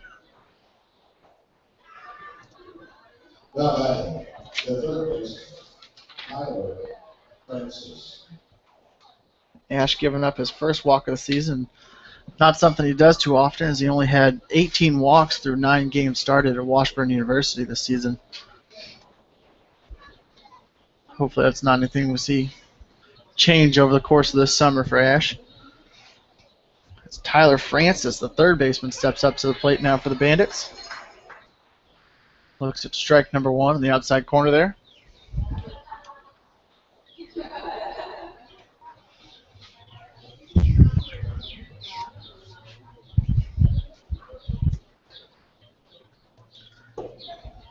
Ash delivers the ball just a little low on that one. Moves the count to 1-1. We mentioned it being family night here at Phil Welch for Dollar Hot Dogs, but tonight's also STEM night. Stands for Science, Technology, Engineering, and Math. 4 core subjects that looking to gain more encouragement for kids to study. As Francis swings at strike number 2 there. Moves the count to 1-2. And for STEM night, we're actually going to have some cool science projects that hopefully we'll be able to see on the broadcast as we'll keep the cameras rolling between games here. And Steve right 3 there on the nice little breaking pitch that Ash had. Making Francis his 3rd strikeout victim of the season. Bringing up first baseman Pat Wetham to the plate. Wetham 0 for 1 on the night. He was thrown out by Powers at first back in the 2nd inning and walked back in the 5th. Swing and a miss there for strike number 1.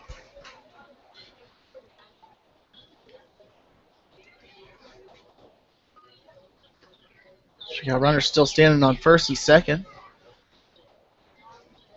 Bandits looking to make something happen here in the top half of the seventh. Ball number 1 there was in the dirt. Move to a 1-1 count now with 1 away here in the top of the seventh. Mustangs still hanging on to a 3-0 lead.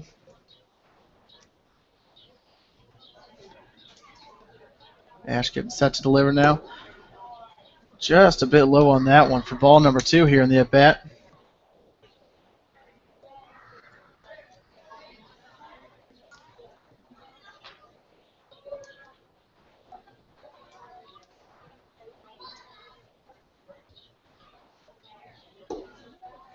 Another low one there. Moves the count to 3-1 now. As the runners on base aren't really being held on, and Mustangs trying to focus on the batter and close out this game.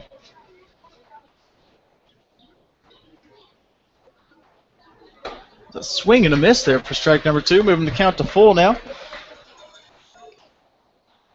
Hopefully Wetham is Ash's 4th strikeout victim of the season. See if he gets him with a fastball or a power curve here. Strike 3 there on a nice curve piece by Ash on the mound there. Sits down Wetham and brings up catcher Zach Cranston to the plate. As Ash is caught in the last 2 batters just looking at that 3rd strike there. Cranston 0 for 2 on the night. Having a strikeout and a ground out to first. Got a ground ball over to shortstop, and Husky throws on over to first, and out number 3 here for the Mustangs as they take away a victory here in the first game of a doubleheader. Coming away with the win 3-0. We'll stick around and see if we can find out who the Eagle Radio player of game number 1 here is. My partner Chucky Kemp down on the field waiting to interview whoever's going to be the player of the game. I think my bet's on Figueroa after a strong start here to his season as a Mustang.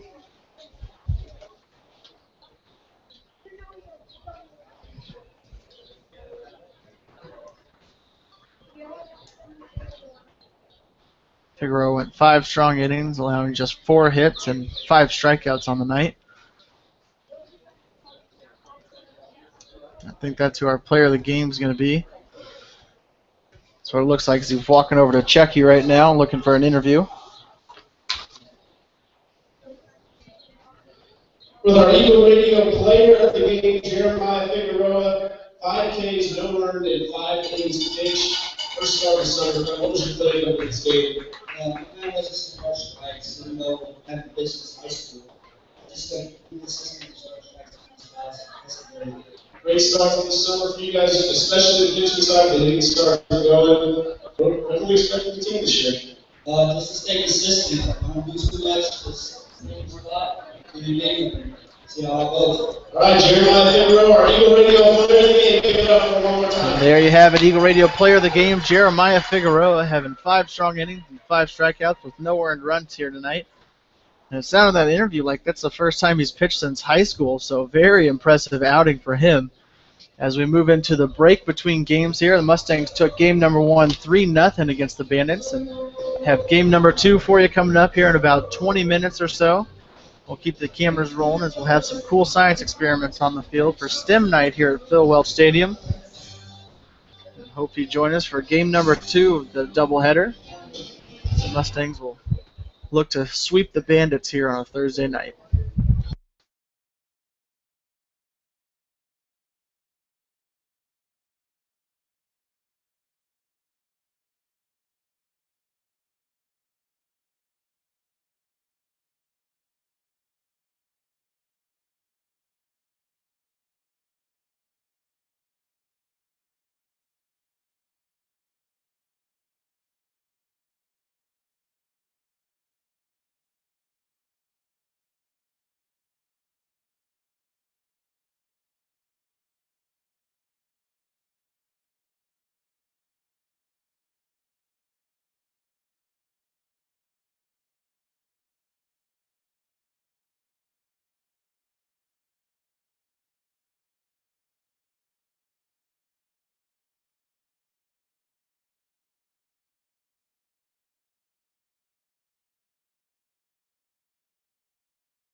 vortex. And we're going to shoot stuff out. All right? So, can we get the fog going? Can we get it loaded? I'm going to get my cups. So you have 5 strikeouts.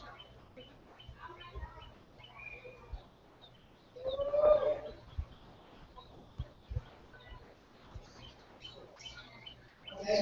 All right, we're going to shoot at some cups. We're going to practice, okay? So, hold your hands up. Like that. And like this. Like this. And like this. And have him hold this one because that's the next one. Okay, stand close together and you do the first practice shot. Are you a good aim? Handle one? Okay, good.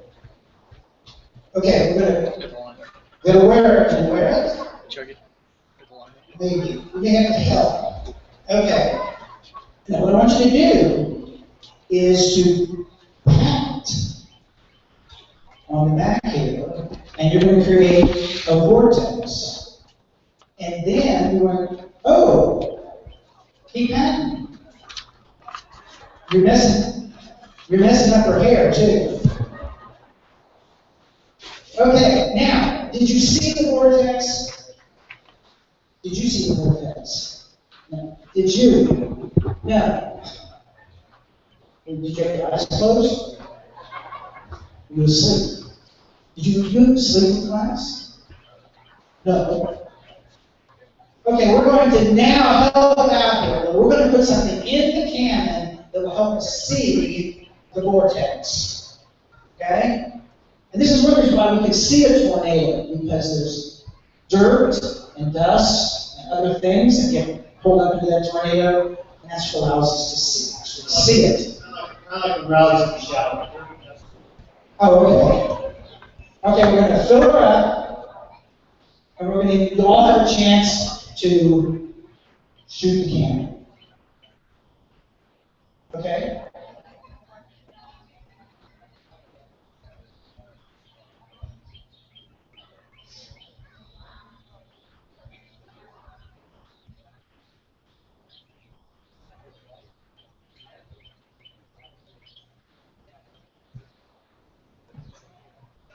The first one doesn't succeed, you keep trying.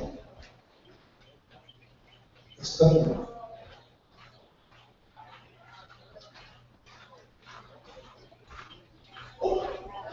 Uh-oh. Something's working.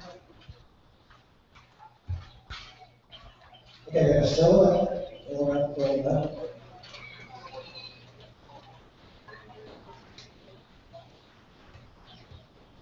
While we're waiting for this to fill up, there are 3 or 4 students from Missouri Western here to also help me this evening, and they are doing a roller coaster demonstration where the young people can put together a roller coaster with some requirements, and that's going to be going on in that direction there. I'd like to thank Jennifer Jackson, Jake Phillips, and Cassie Savet. They're all over there ready to help out. Who's our first cannon shooter? All right. Ready? Just like you did, tap. Oh, come on. There you go. Can you see the vortex now? Okay, turn around and give that big guy a shot. He needs it.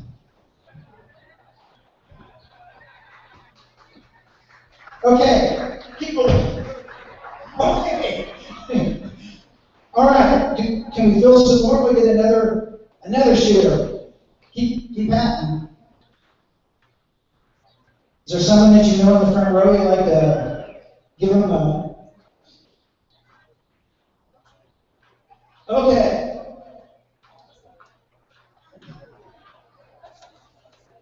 There we go. We are making a vortex. That's a little bit of a man-made tornado. There we go. Wonderful. Well, I'd like to thank the Mustangs organization for this opportunity to come out and do science and show our students that science is not something that's just that we read in a book, and also chance for us, for our young people to get out and enjoy a nice night here at the ballpark. Takai, thank you very much.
Round two of our doubleheader tonight here at Phil Welch Stadium. The Mustangs take the first game 3-0. A great performance from the starting pitcher, and hopefully another one in this one. And he was our player of the game for the last one, Jeremiah Figueroa. 5 innings pitched, 5 Ks, 4 hits, no runs. A great game for him. A little bit different lineup in this second one. The good news is Ryan Abernathy is playing. He'll be in center field for this game as well, so good to see that knee is just fine after he fouled one off, and it took a while to get back into the box, but he'll be all right. Standifer leads off just like he has been in the DH. Abernathy in center field. We'll have Brady Anderson behind the plate in this game. He played first in the second one. He'll be batting third. Corper at first will be batting fourth. Zach Johnson back in right field.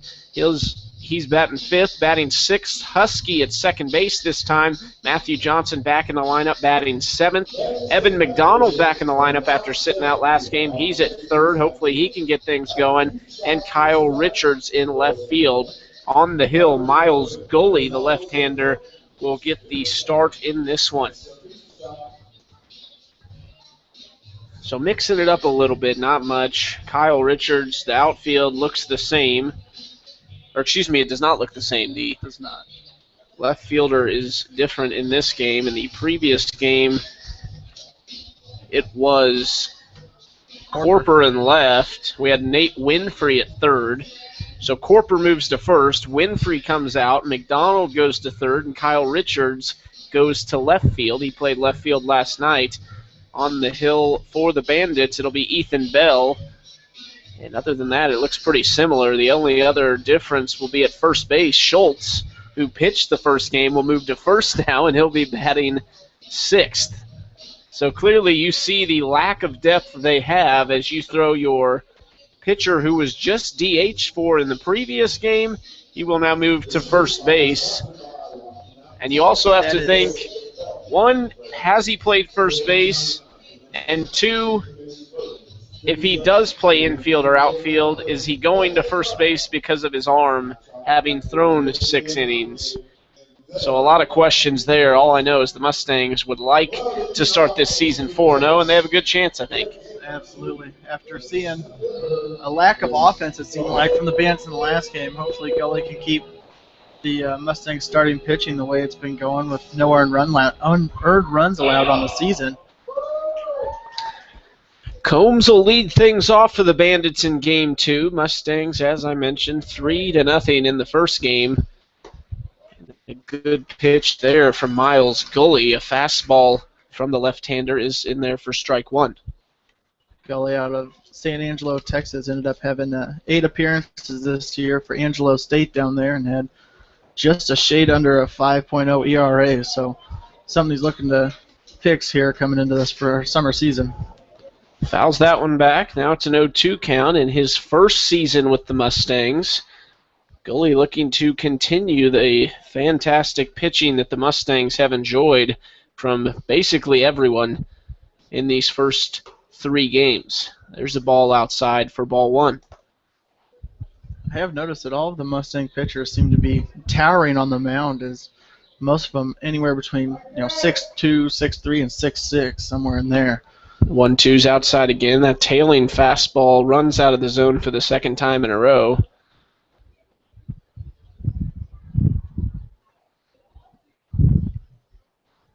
Two-two pitch. Gully just a bit downstairs. That's ball 3, a full count. Tomorrow night, Chris Combs, the leadoff man for the Bandits in this one, went 1 for 3 in the last game. Ended up having to strike out and getting thrown out at first. bouncing ball to the second baseman. Husky fields, throws, got Combs at first. That's out number 1. This defense, no errors in the first game. We'd love to see that here in the second one after struggling a little bit.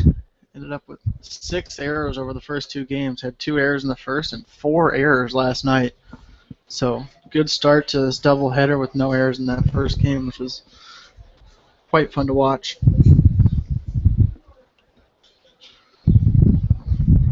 Here is the first pitch to Wrights. He's the shortstop this game, Tyler Wrights. We'll see what he can get going here. Also ended up going 1 for 3 in that first game as well, just a single back in the second or third inning of that game. Here's a grounder chopper. Husky fields on a short hop, the throw, and he pulls the first baseman, Corper, off the base.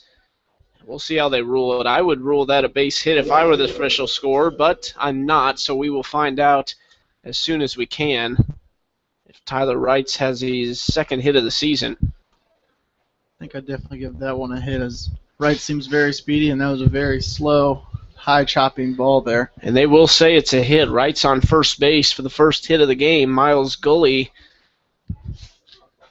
still looks pretty good, though. Nothing hard hit so far, just a tough chopper. Husky did everything he could.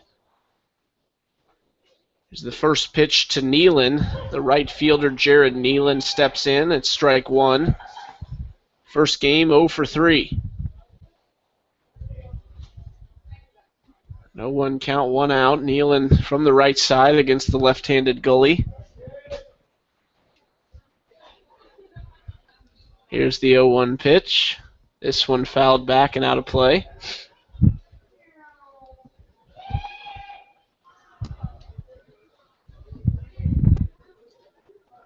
Working ahead in the count so far has Gully. On deck, it'll be Steckler, the DH.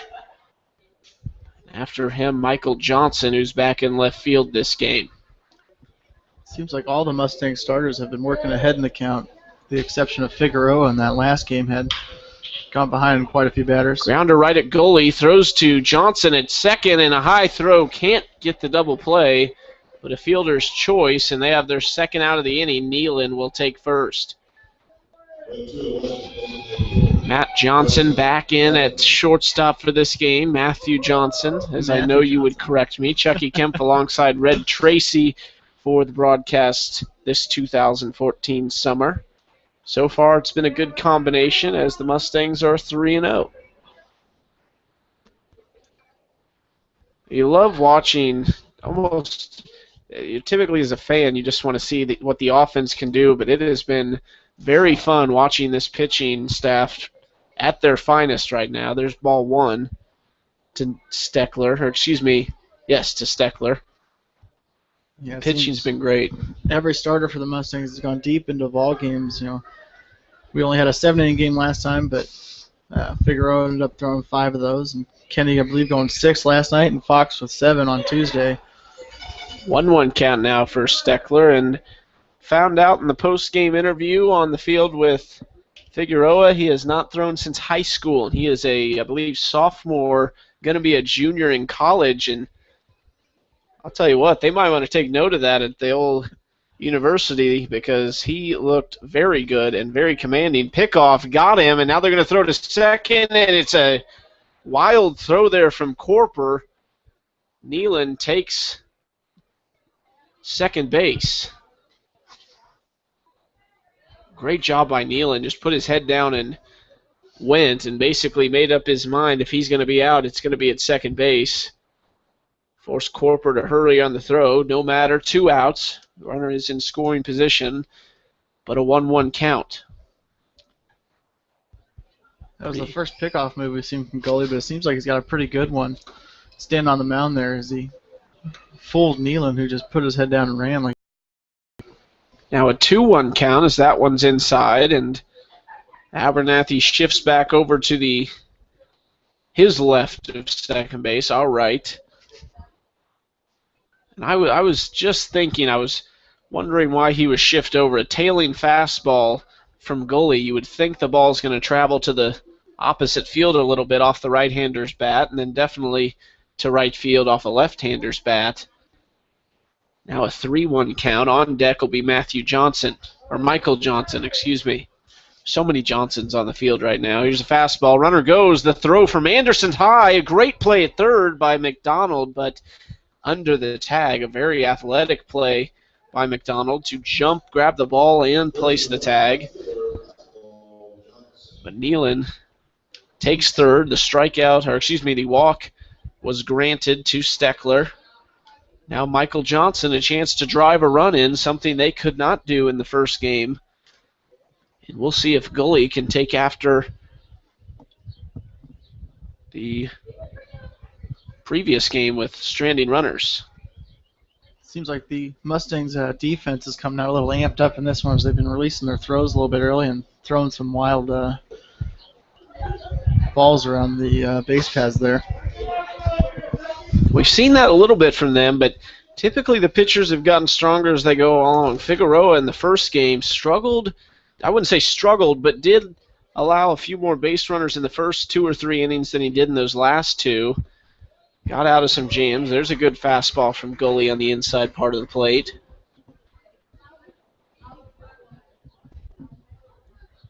Decent crowd out enjoying the ball game this evening. Here's the 1-1 pitch. 2 outs, first and third in the dirt, blocked up by Anderson, and we'll see if Gully can get out of this inning. Johnson in the first game, 0 for 3 as well, and the lineup for them is mixed around a little bit. Steckler jumps from 6th to 4th. There goes the runner, fastball outside. Anderson looks the runner back at third and grants the stolen base there. As now Steckler on second, Nealon on third, second and third, 3-1 count. This is a dangerous count here. Definitely a hitter's count for Michael Johnson. I'm all over the place with these Johnsons. It's okay. You'll get it right. It's all right. The 3-1 from Gully. Fastball fouled out of play and off the dugout.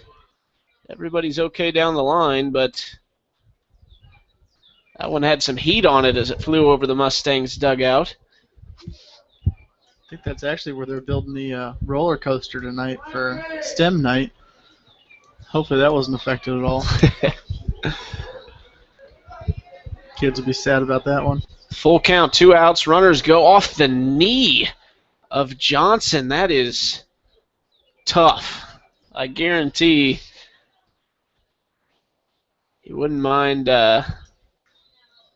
Taking a little break after that one. Yeah, he's going to have to walk that off a little bit, and that did not look good. Abernathy fouled it off earlier, and Johnson seems to be all right. The pitching coach goes out to talk to Gully on the mound already. Now, all the pitchers have been in a few jams, this one being the worst, though, as Gully bases loaded, and Schultz is coming in. We don't know what he can do with a bat. Now, he pitched in the first game. He's at first base this game. Schultz he's a big boy stepping in there from the right side. He's built like a power hitter, it seems like, so hopefully he doesn't get a hold of one here. Now it looks like the left fielder Richards is in a little bit, which is surprising. Abernathy at regular distance, and I don't know that Richards is in, but only 3:20 out. He's well away from the wall. Here's the first pitch. That one's outside for ball 1. Don't see any action in the pen yet. I wouldn't think they're at that point yet. Has thrown 23 pitches in this first inning, which was not the plan. Here's the 1-0. Fastball just a bit outside.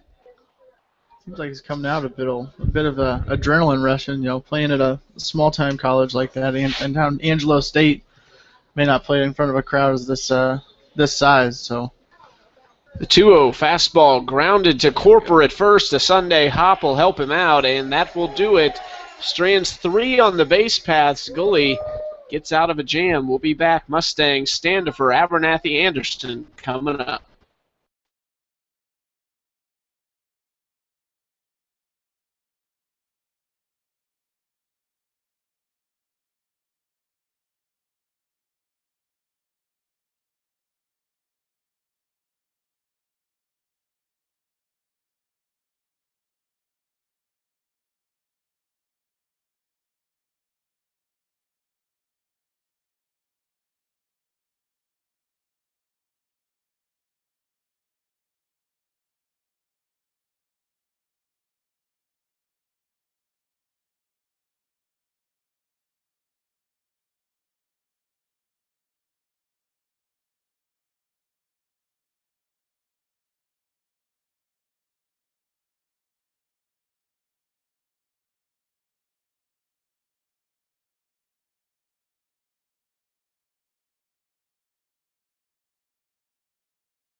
Bottom of the first inning in this second game of the night, 7-inning game, as we had our doubleheader. Mustangs take the first one 3-0, and the lineup switched around just a little bit. The first two in the lineup seem to be annual right now, as we've got a Standifer leading off in the DH spot and Abernathy second in center field. The big shakeup will be Brady Anderson coming into the third spot, and then Corper at 4.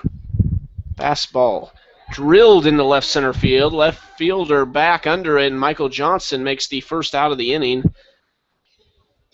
And Standifer really having a good night. 2 for 4 in the first game, but every time he's got contact, it's been a solid hit somewhere.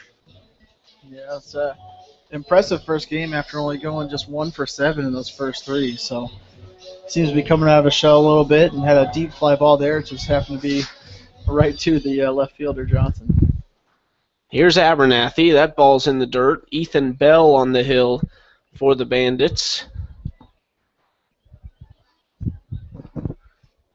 It's nice seeing Abernathy back in there after taking that foul ball off the knee. Taking at least 5-minute breather after that. That's in there for strike one. A 1-1 count to Abernathy. Now this game might be a little bit unique because we mentioned, Gully closed out well in that inning, stranded 3, but he did throw a lot of pitches, so regardless of how he does in the coming innings, we should see a shortened night from him because of how many pitches he threw, close to 30, as that ball was low to Abernathy. And it'll be interesting to see who we see after Gully, because we haven't really had a chance to see a middle reliever yet, or at least we don't think so. It's typically, we've seen the setup guy and the closer. It'll be fun to see somebody who's in there to be the middle inning guy. Now a 3-1 count to Abernathy. That pitch is in there, strike 2. Abernathy thought it might have been inside, but we'll do it again at 3-2. Seemed like a few fans weren't very happy about that call. There seemed to be a couple boos resonating here. Here's the full count pitch. Abernathy hits this one high into center field. Combs under it for out number 2. 2 solid hits for the Mustangs, but they are finding the respective defenders in the outfield right now. Yeah, I was just going to say, those are 2 very well hit balls, it seems, so far. Unfortunately, it just happens to be right to the guys. Now we'll see Brady Anderson. He'll bat from the left side. Here's the first pitch to him. High for ball 1.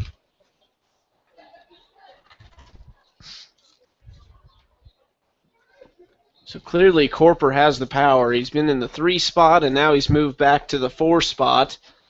There's ball 2, 2-0 count. We might get to see him with a runner on, and it'd be nice.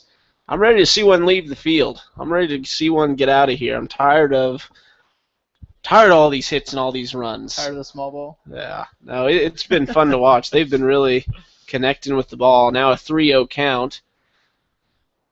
I mean, this team can hit, and they're going to be fun to watch. Make sure you get out here and watch them. And there's a hit from Anderson. Surprised to see him swinging on 3-0. Pops it to the center fielder, Combs. That's out number 3. Another solid hit, though. It was. Solid contact for the Mustangs. Can't find the base paths. We'll see what Miles Gully can do in the second inning.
Miles Gully back on the hill. He'll face Wedham first, or no, he won't. Yes, he will.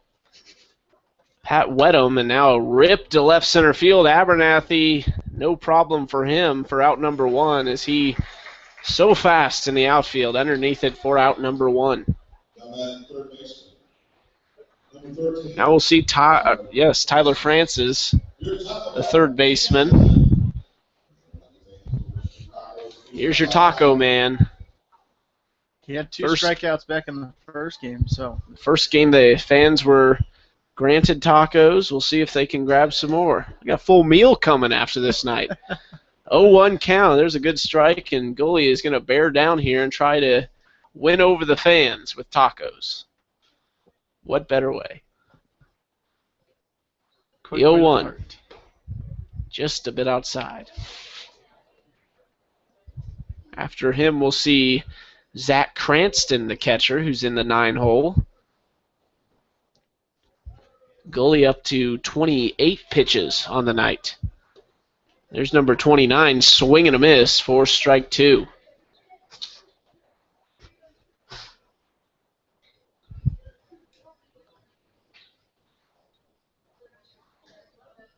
The 1-2. Here's the pitch.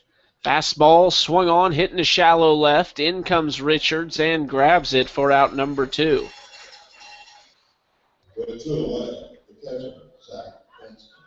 Zach Cranston now, a chance to get a two-out rally going here. We'll head to the top of the order with Combs and Wrights right after Cranston. Cranston going 0 for 3 in that first game with a strikeout and a couple ground outs there. Hopefully keep him hitless here through 2 games. First pitch, check swing, doesn't matter. It's right down the middle.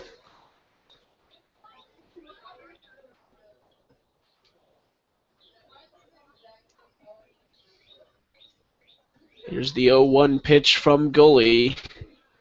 Curveball and another check swing. I don't think he went that time, and he didn't. So that's, or no, he did. The umpire says he did. I thought he pointed down to the first base umpire, but a good breaking pitch in the dirt to get the catcher with the check swing. It's now 0-2.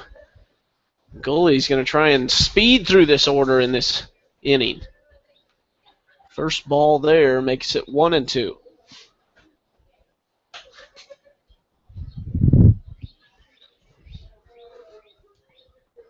Here's the 1-2 pitch. Fastball is hit foul down the first base line. Tell you what, Red, this broadcast is getting smoother every night as far as the video and us setting it up goes. The first night was quite a bit of technical difficulties going on there. Oh, yeah.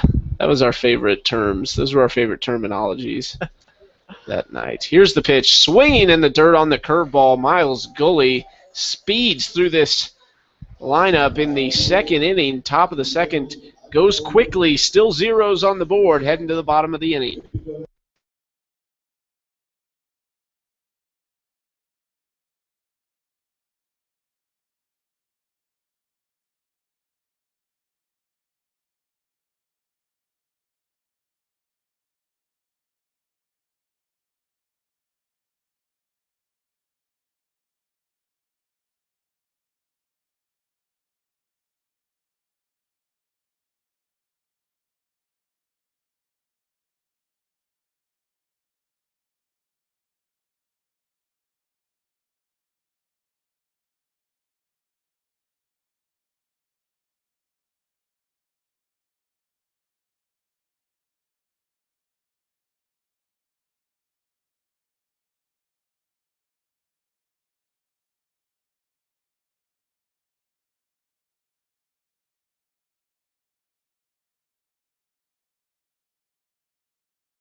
Joe Corper set to lead off the bottom of the second, and let's see That is Red's pick for the first home run, and he says it is coming tonight. So let's see if Red delivers on that prediction. Chucky Kemp alongside Red Tracy for this 2014 season.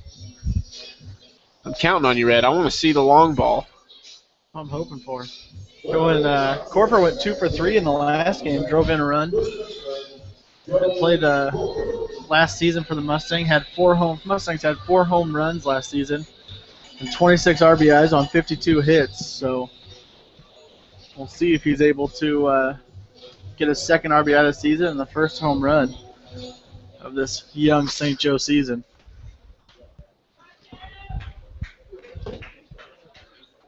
Corper played for New Mexico State this year in college, and that is a Division I baseball club. A 1-0 count to him now. So he has played against the best. Here's the 1-0. Fastball, check swing, base hit into right field, and not what he had imagined, but a check swing, and the big man is on first. That's great.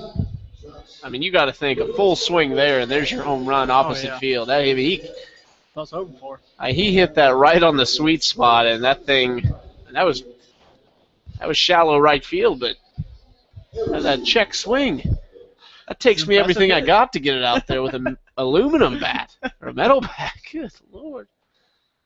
That is a big man on first base with Joe Corper, and now stepping in, base hit there. No, the third baseman cuts it off to second to first for 2. Can't get him at first. That's Zach Johnson. They'll get Corper at second on the fielder's choice. Good play by the third baseman Francis there as he struggled in the first game, having 2 errors and actually allowing 2 runs on both those, or run on both of those errors for the Mustangs.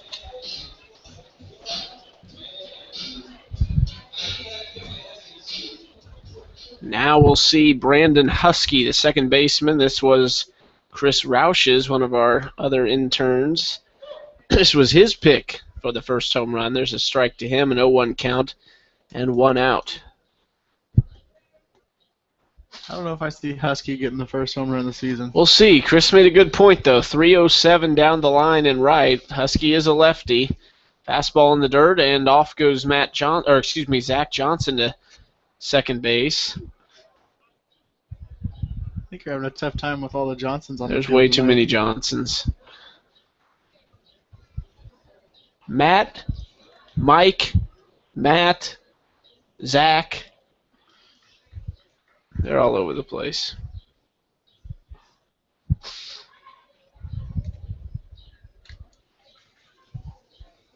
A 1-1 count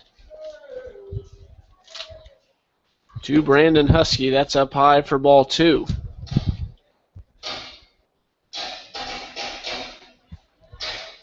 Husky played for Northwest Missouri State this past season, ended up hitting .265 with 26 hits. And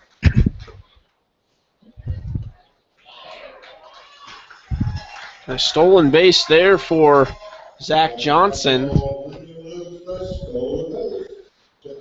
He's at third, 90 feet away, just 1 out. Sacrifice fly for Husky would be nice right here. Get the Mustangs a lead against the pitcher Ethan Bell. Bell now at 17 pitches. Worked very efficiently in the first inning. 1, 2, 3, and now he's seen the 6-hole hitter Brandon Husky. Here's the pitch. Fastball. Husky drives it into center. Combs comes up, and Johnson will tag. The throw home off the mound, and not in time. A sacrifice fly for Brandon Husky, and the Mustangs take a 1-0 lead. it looked like it was going to be a pretty good throw, but ended up just coming up short there. And now if that lands about 2 feet further on this side of the mound, on the hill coming down to the catcher, you might have had a play at the plate. I don't know if they'd have got him, but just was an unlucky bounce there that wasn't quite far enough. Now we're going to see Matthew Johnson, the shortstop for the Mustangs, from the right side. Bases are now empty after the sacrifice fly. And there's strike one. It's only the 4th game of the season, but it seems like it's going to be a regular occurrence of Matthew Johnson and Brandon Husky switching back and forth at shortstop now. There's a ball just a little low.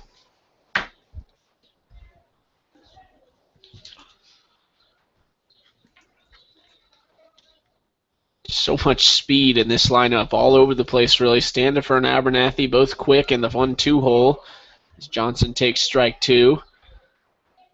And then Anderson's not slow by any means. Corper's probably not the fastest guy, but after that, Johnson through Richards is very fast. 2-2 count now. So basically, 7 of your 9 in your lineup at almost all times with this lineup is going to be able to steal some bases and put pressure on you. Here's the 2-2. We've seen it in the first 3 games. Swing and a miss, and that will do it for the bottom of the second inning. And yes, we have seen it in the first 3 games as they are stealing a lot of bases. Ryan Abernathy has 5 now, I believe, and he's setting the bar there, but everyone can run on this team. Oh, yeah. We've seen a lot of aggressive baseball in the first 3 games so far, and it's great to see on a young season and plenty of stolen bases so far and to be had in the rest of the season to come. Miles Gully will be back out in the top of the 3rd inning, and tomorrow night, 7 o'clock start, correct? 7 o'clock start. It's going to be Friday Night Lights tomorrow night as Mustangs set to take on their first Mink League opponent in Joplin. So it's always a fun game to watch, and hopefully we can get some people out to that game. The Joplin Outlaws will be coming to town on Saturday. They're in the South Division, actually. I think they're sitting at a 2-1 record right now coming into the Phil Welch. The Griffins playing tonight or not. Nevada Griffins also in the South Division will be coming to town on Saturday night, and that is definitely one you don't want to miss. Fireworks after the game, and they are quite the show, so that should be a fun one. I know I'll be sticking around for that. Oh, yeah. Free fireworks, why not? It's always a good show. And actually, they've kind of got a special, like they always do this, but it turns out that it's going to be Friday and Saturday. July 4th, Independence Day falls on a Friday this year. They'll have fireworks on the Friday, and then they'll have fireworks on Saturday. And actually fireworks on that Thursday, I believe, on July 3rd when we take on the U.S. Military All-Stars that night. That's a week of fireworks. That's a crazy week of fireworks, and it should be a very fun week, as at that point we will be in the latter half of the season. We'll kind of see how things are shaping up, and we expect the Mustangs to still have a 0 in the loss column, correct? You would hope so. Heading through June, I believe there's about 20-plus games through June, about 25 games, so that'd be quite an impressive start to the season. Combs pops that one foul, and Corper corrals it for out number 1. We avoided the rain tonight. That was the big thing. Just yeah, we were, us two actually, down there by the tarp ready to roll it out come about 4:45, 5 o'clock, so just about 30 minutes before game time. Had a storm somehow moving out of the east, going east to west, which is extremely interesting to see. But I guess springtime in the Midwest, you can... It might snow tomorrow. Who knows? Yeah. We have had plenty of April snow showers. I don't know about May. We had it last summer. Last year. Really? Yes. I don't even remember Yes, that. we did. Last summer. 0-1 count now for Gully. He's now gone 2 1/3. Just that one hit and walk. He's also got a strikeout. Curveball fouled back for strike 2. You know, he had a rough start to the game in that first inning, but, you know, we talked about how they've gotten stronger. Starting pitching has gotten stronger as they've gone on in games, and you know he's only gone 2 1/3 right now. But you know, 6 batters up in the first inning, and he's retired the last 4, going 3 up, 3 down in the last, and there's a K. 2 up, 2 down right now. A great curveball there, and he is really working that breaking ball as that thing has come alive in these past couple innings. That's his second strikeout. And Gully in a bit of a groove right now, and Wrights is sat down. Nealon coming up. He's 0 for 1.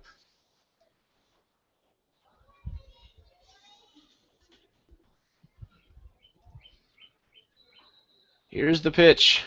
This one hit down the line, foul, and into the parking lot.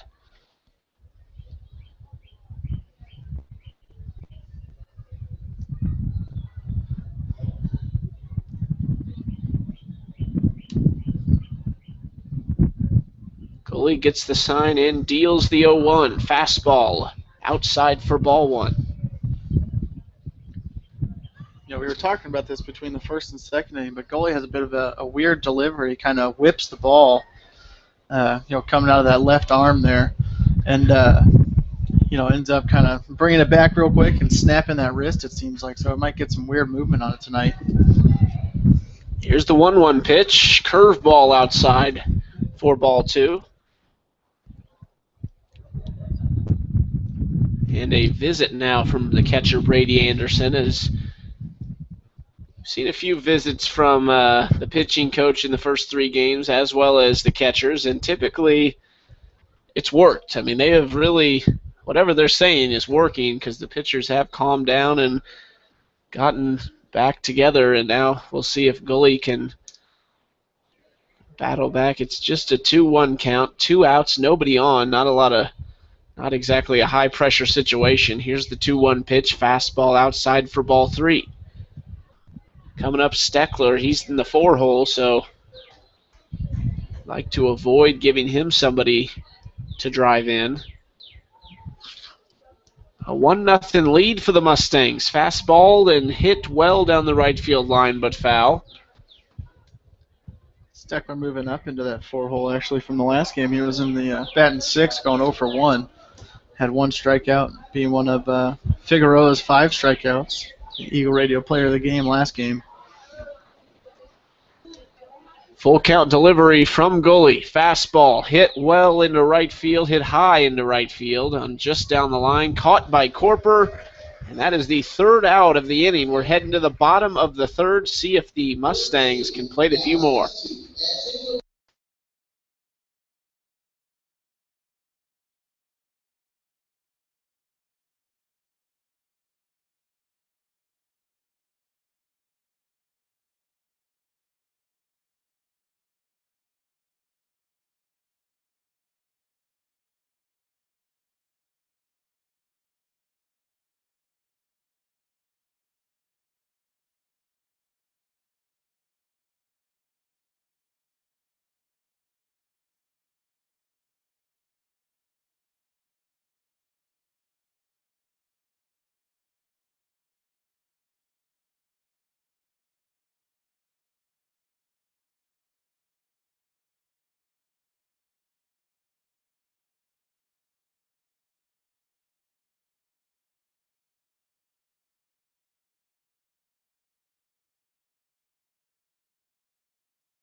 Evan McDonald leading things off in this one. He's 1 for 8 in these first 3 games, now playing in his 3rd game of the season. He has walked once, a stolen base, and an RBI in 8 at-bats. See if he can lead things off. This one fouled down the right side and out of play. He got the starting nod on opening night and yesterday, but ended up getting replaced in game 1 of this doubleheader by Nate Winfrey, who moved from 1st to 3rd. He said McDonald having a slow start to the season. Hopefully he can get something rolling here for the Mustangs. Fastball there, 0-2 count now, and it's the one thing McDonald has had a little bit of almost unlucky, as he's been down in the count early a lot, and not to his own fault. These pitchers almost always working behind, but when he comes up, they're putting it in there and painting some corners. Now he's down in the count 1-2. After him will be Kyle Richards, the left fielder, and then we're back to Standifer at the top.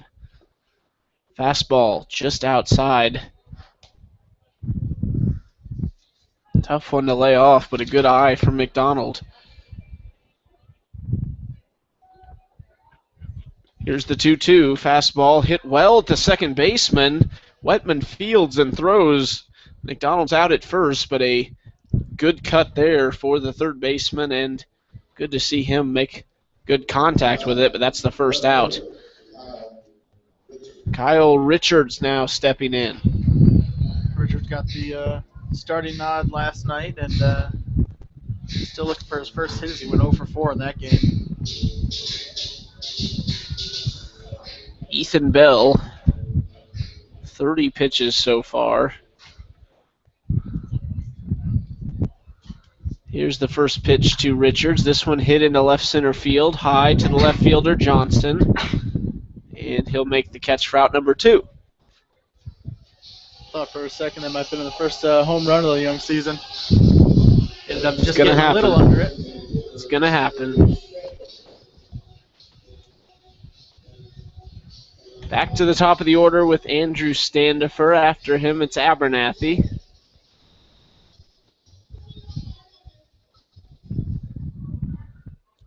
Two outs. Mustangs still lead 1-0 in the bottom of the third. Both of these starting pitchers seem to be making pretty quick work of the batters. After a rough inning, first inning by goalie, he's gone 6 up and 6 down, and only one base runner allowed for the starter in this game for the Bandits, Ethan Bell. An 0-2 count now for Standifer with 2 outs, and Ethan Bell looking to go 1-2-3 in this inning.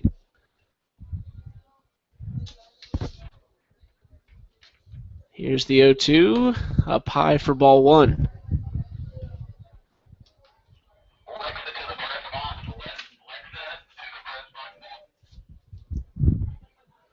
Now 1-2 count, 2 outs. Here's the pitch and a half swing, but Standifer's out on strikes. A good pitch from Ethan Bell ties him up, and that'll do it for the bottom of the third. A quiet game so far from both teams. Mustangs, though, on top, 1-0.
Dustin Steckler leading the things off. 4-5-6 up for the Bandits.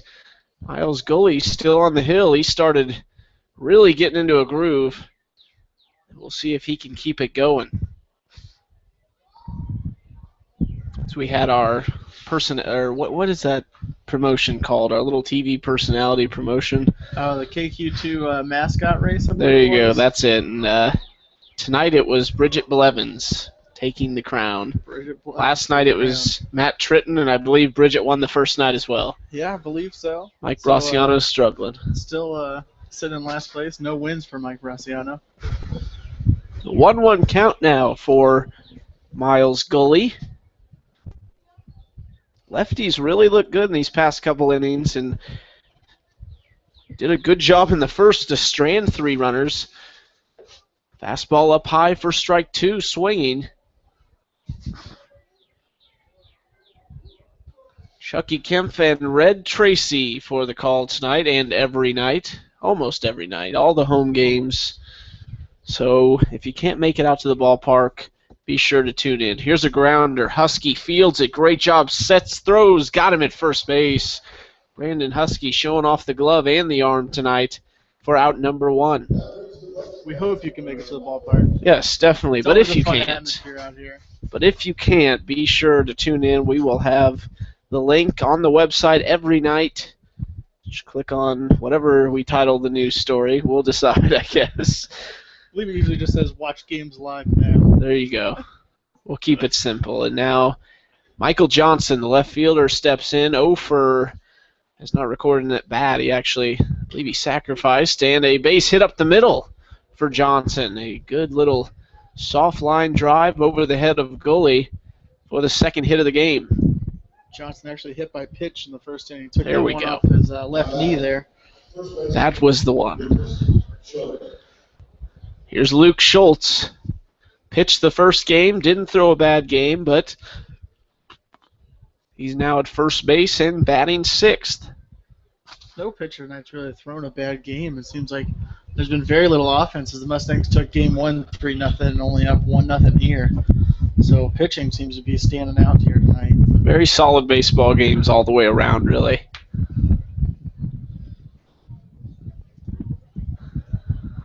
That's in the dirt for ball 1. Lucas Schultz 0 for 1 on the night, grounded out to the first baseman Joe Corper over there.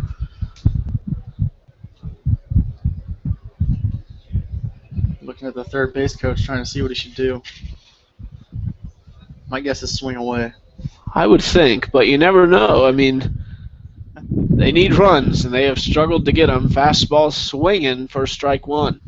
Struggled not only tonight, but in their first couple games. Last night they lost 9-1 to Clarinda and played Eau Claire up in Wisconsin. I believe they only scored 1 run that night as well. So a tough start to the season for the Spooner Bandits as the offense has not really been rolling here. They've had runners on, just have struggled to drive the ball. And there he got him on the pickoff move. The throw to second. He is out at second base, and Johnson will head to the dugout, and that has also been a problem for them tonight. The lefties have been getting them off the base paths, and that time didn't pay off. 2 outs. Goalie with that really good move over to first, it seemed like. Showed that in the first inning, but ended up not being able to get the guy at second on a wild throw by Corper. But goalie seems to have a pretty good move over at first. Curveball ripped past the shortstop Johnson, and Richards will grab it in left field. That's a base hit for Schultz. Now we'll see Patrick Wedham, the second baseman. It's got to be tough for the Bandits that they should have runners on first and second now that weren't for that good pickoff move by Gully. Gully up to 55 pitches on the night, 33 strikes, 22 balls. Looking to get out of this inning as Wedham steps in. There's a ball outside.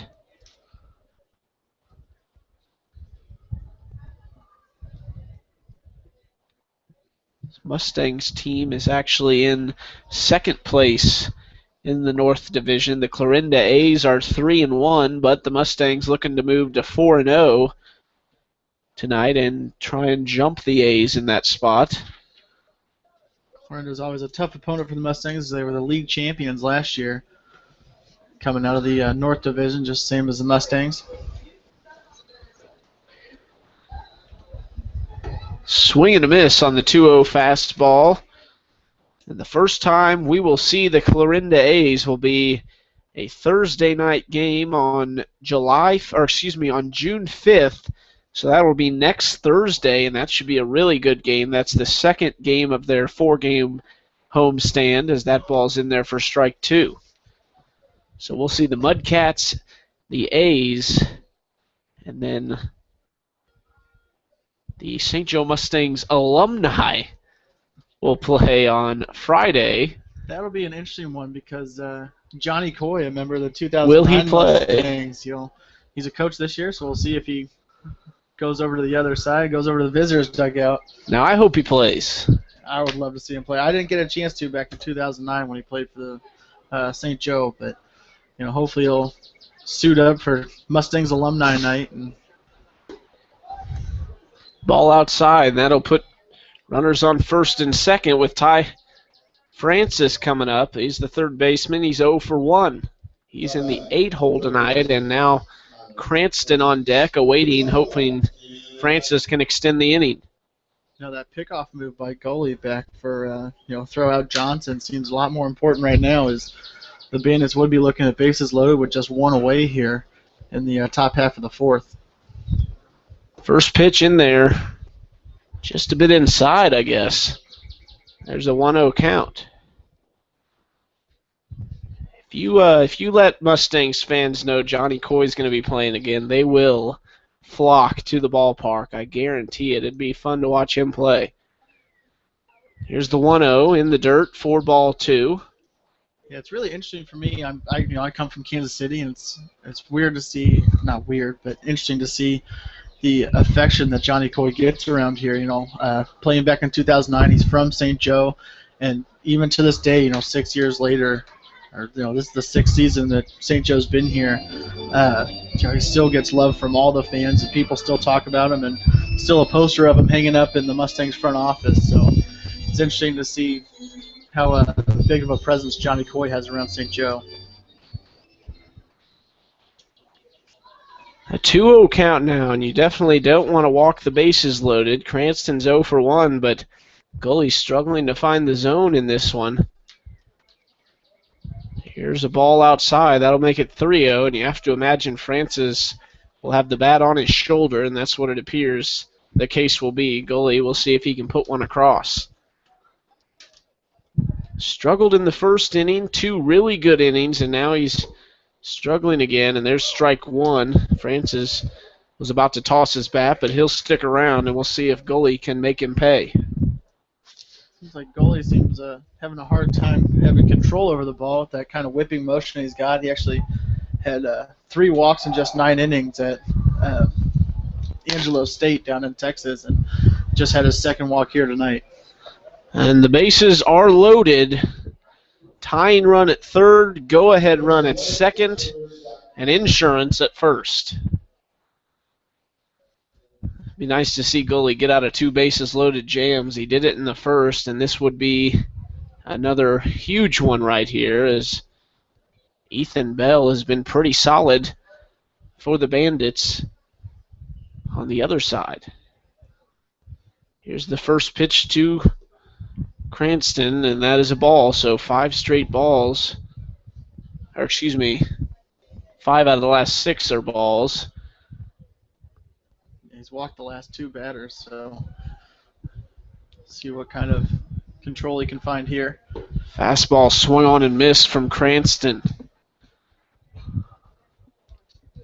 A little bit surprised to see Cranston, although that was a strike, I'm a little shocked they weren't taking until a strike. That one's outside for ball 2. Yeah, going up against a guy who's, like I said, had a lot of control issues. It'd be kind of interesting move there by Cranston swinging away as he's throwing. He threw, 5 out of the last 6 were balls. He walked the last 2 guys, so we'll see what happens here. 2-1 outside for ball 3, so now 3-1. Big-time hitters count. We'll see if Cranston's swinging away. No look at the third base coach. You have to imagine this is all his choice, and we'll see what he does.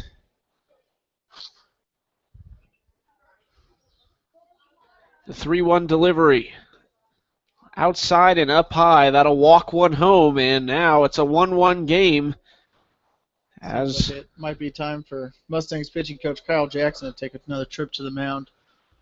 And Joe Corper will visit from first base with Miles Gully as well as Brady Anderson. They'll give him a little talk to try and calm him down. There is action in the bullpen.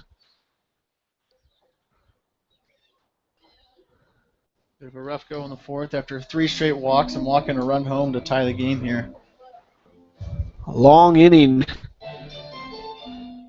Now here comes the pitching coach. See if Kyle Jackson can work his magic and calm down Gully. 3 2/3, 3 hits, 1 run, and the big stat to look at is the 4 walks as he just walked another home, his 3rd walk of the inning.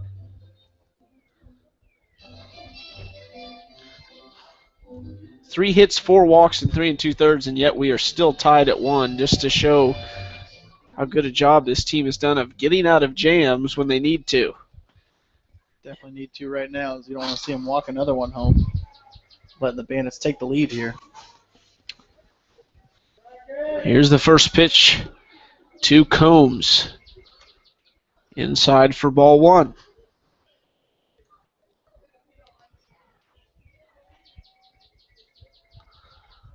Now a 1-0 pitch. Fouled back for strike 1, and that's probably a pretty big pitch right now as Gully trying to get out of this inning. Desperately needing to get out of this one. A base hit, and you got to think 2 come across. Here's the 1-1. Down low for ball 2. Got to imagine this early in the season, the Mustangs are just going to let Gully kind of work out his issues, though, as they seem to have plenty of pitching, as they have about 13 pitchers on the roster. But keep Gully out there after 4 walks it was so far, 3 walks in a row. Combs swings and misses for strike 2. He was 1 for 3 in the first game.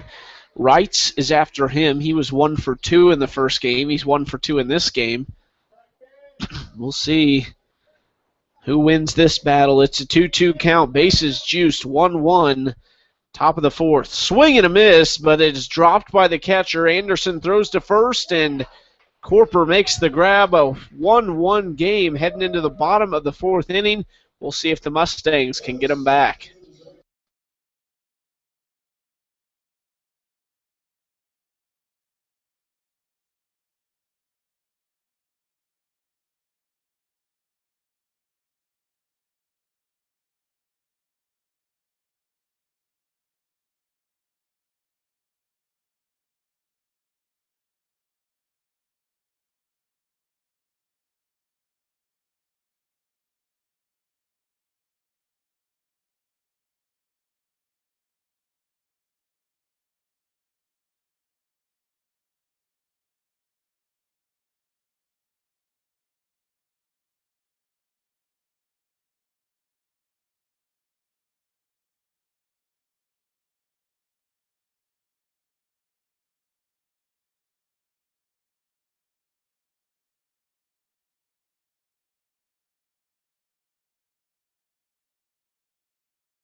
Ethan Bell in for the bottom of the 4th, and a pretty crucial inning here as the Mustangs in their heart of their order, 2-3-4 coming up, and Abernathy will lead things off. He's 0 for 1.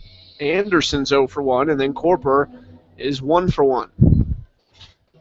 I think if I were to choose the person I'd one up in this situation right now, it'd definitely be Ryan Abernathy so far, as he's just been tearing the cover off the ball. Ended up having a great game last night, being the player of the game and going 4 for 5 with 3 runs and a couple RBIs, a couple stolen bases last night. So, it just went 1 for 4 in the first game tonight, but hopefully you can pick it up here.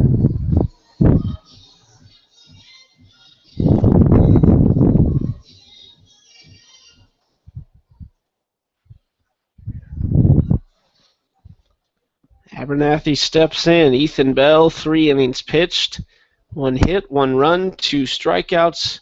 He's been pretty solid so far. First pitch, Popped high down the right side, not far, but it will get out of play and bounce into the parking lot. I think that little kid almost tried to make a diving catch down there on the concrete, which Future would not Mustang. have been well.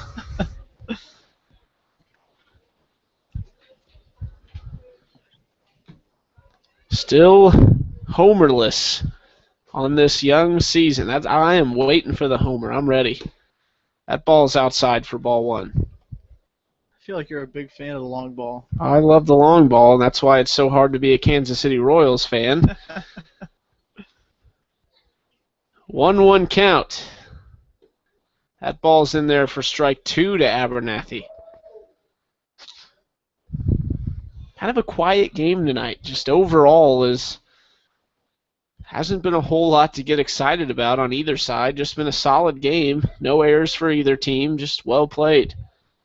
Fastball. Abernathy chops it down the line. It will bounce foul.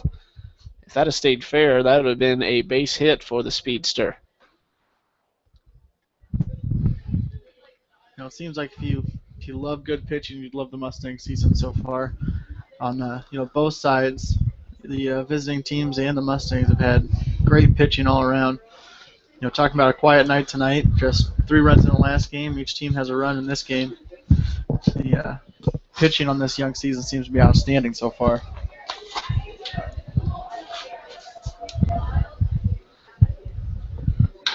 That one hit at the shortstop. That's right. Fields the long throw. Abernathy beats it out, and just too quick. That is exactly right. Whether you have a laser arm or not, I don't think you're getting him out from that distance. A base hit. Brady Anderson, see if he can keep things going. No outs. Abernathy, you got to think he's on second because he's on first, which means he will not be there long. That just does not work that way. Would you say 5 stolen bases so far this season? I believe it's 5. Even stolen third a couple times out of those 5, and you got to imagine he's looking to steal again. See if he goes on the first or second pitch. He'll stay on the first. Anderson drives it down the line. A great play by the first baseman. Throw to second. Abernathy is out. Fans seem to be very unhappy about that call. Now he's saying stay, and now the umpires are going to meet as Matt Johnson is on the field asking what in the world. The umpires will meet, and I'm not sure that the field umpire might have thought that was a foul ball, and that's why I didn't see a call at second. That's what I'm thinking, because when Abernathy slid, there was no call. So they're calling him safe at second base, and I think that was the correct call there. But Absolutely. 1 out now as Anderson was kind of robbed of a base hit. A great play by Schultz to dive down the line. The Bandits manager now coming out to talk to the umpire. Kevin Nunn managing the Bandits team this year.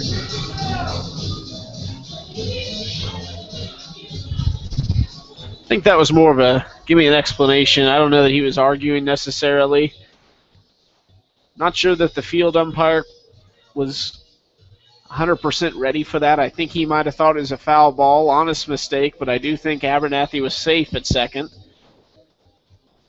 And now here's the big man, Joe Corper, a runner in scoring position. And he's looking to put a dent in the scoreboard here. There it is, a drive to center field. Good catch by Combs. Abernathy backtracking to second, and he will be there. And Corper just really got into that one, but not far enough. Combs was ready for him to put a charge into one and made a good catch. Abernathy thought it was over his head, but not quite. I think your guess of Corper being the first home run man might be a good guess because he has really hit the ball well in these first 2 games. A lot of power behind that bat. He and his brother Chris both just tore the cover off the ball last year for the Mustangs. And Chris, unfortunately, not back with the St. Joe Club this year, but Joe back here and looking to put a charge into one. First pitch ball to Zach Johnson. He's 0 for 1, has scored a run tonight.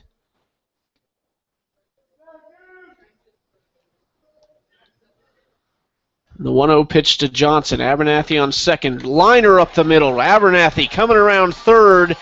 Here's the throw, and it's going to be a close play. Slides around the tag, but he is out at home, and Abernathy is very unhappy with the call. Looks like the catcher just got him on the shoulder right before he slid there. And as calm as Abernathy is, I would guess that might have been the wrong call. I'm going to give him the benefit of the doubt because he seemed to think he was around the tag, and head coach Matt Johnson thought the same. And knowing Ryan Abernathy just a little bit, I think that it'd be a long shot for him to get upset if he wasn't right. And so we'll see if that plays into the outcome of this game. But a 1-1 tie still, as he was called out at home. A good hit there by Zach Johnson, but Mustangs still tied.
There's a new pitcher for the Mustangs in this inning. Miles Gully's night is done.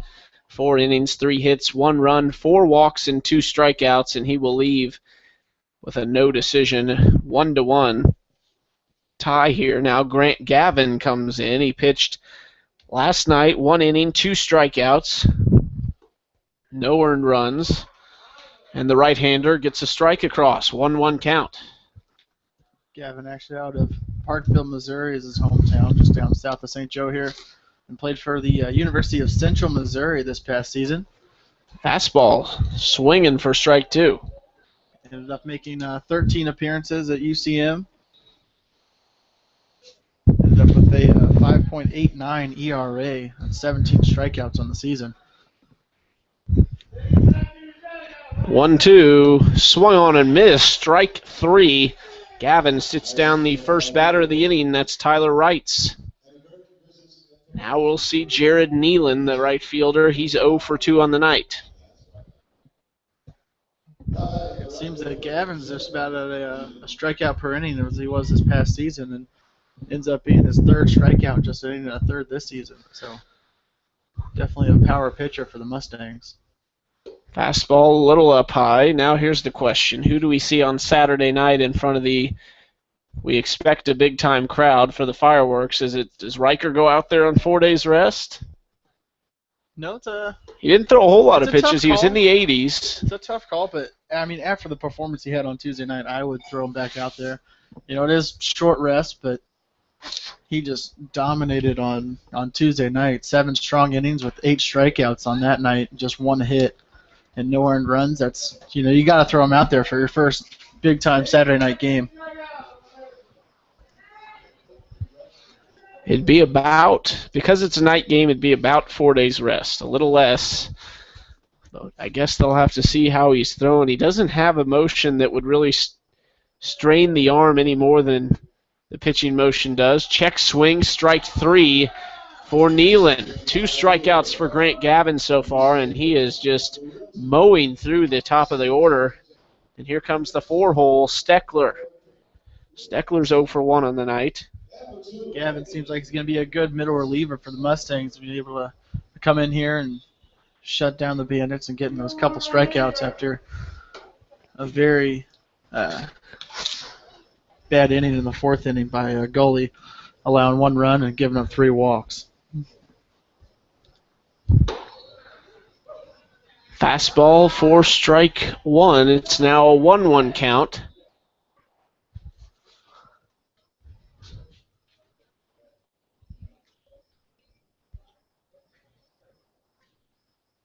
Here's the 1-1 pitch. This one grounded to Husky at second, runs over to his left, fields, throws, and got him at first base. 1-2-3 inning for Grant Gavin, and the Mustangs looking to take a lead in the bottom of the 5th.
Brandon Husky looking to lead things off in the first Mustangs game that's really kind of coming down to the wire a little bit. We have the 2-1 victory, but it seemed like they were in complete control the whole time of that one. So now a challenge for this team in the young parts of the season. And now Huskies down 0-1 in the count. We'll see if he can start things off.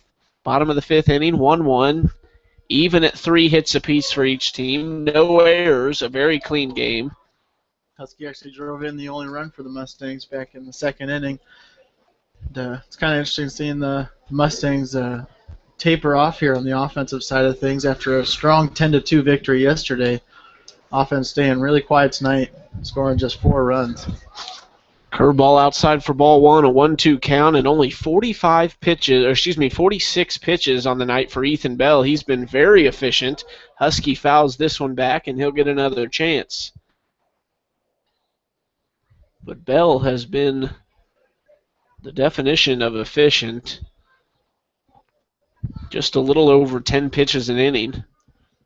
Went 3 up, 3 down in the 1st and the 3rd inning. Husky works it even at 2-2. On deck, Matthew Johnson. Then we'll see Evan McDonald. Both of those guys 0 for 2. And also Kyle Richards, who we'll see after McDonald, if we can get a hit, will be 0 for 1 as well. That ball's inside. Now a full count to Husky.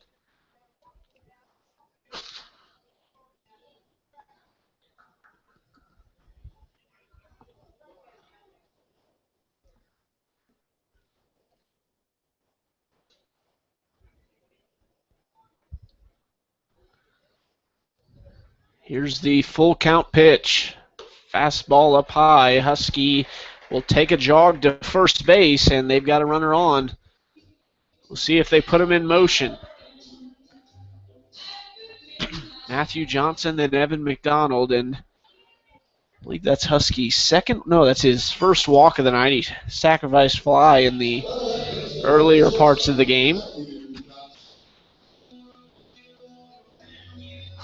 Johnson struck out back in the second inning, so looking to get his night rolling here. Hopefully getting a hit and driving Husky over into scoring position. Husky doesn't go. That's a ball outside, and now if they're going to put him in motion, I would think it's right here. We'll see what he does. Same size lead, not too big. Now he takes a step. Husky doesn't seem like a guy that's going to be able to steal these bases. Bunt down the third base line is beautiful, and it will roll foul finally.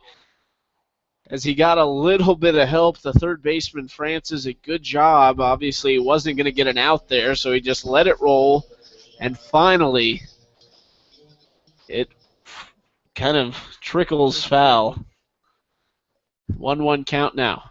They're trying to get Husky over there. Yeah, just trying to play a little small ball, move the runner over. Sacrificing out for getting a runner into scoring position with Evan McDonald on deck. I'm ready for him to send him. He let off for the Northwest Bearcats this year. I'm ready for them to send him. We'll see, though. You don't think so? He's going. Ball hit well into right field. The right fielder kneeling back, makes the grab, and Husky retreats to first. But he was going. I think that was probably a hit and run. So he wasn't going completely solo. Johnson just got a little under it, unfortunately. Did what you're supposed to do, hit behind the runner, though. Here's McDonald. See what he can do. One out, Husky on first, and Husky represents the go-ahead run. And although Husky was the leadoff man, like you said, for Northwest this past season, he actually only had one stolen base. Played in 44 games, and also played for 27 games for the Mustangs last season, had 4 stolen bases. So maybe not the quickest or the most threatening guy on first there to steal a base, but he may have a little bit of speed in his tank.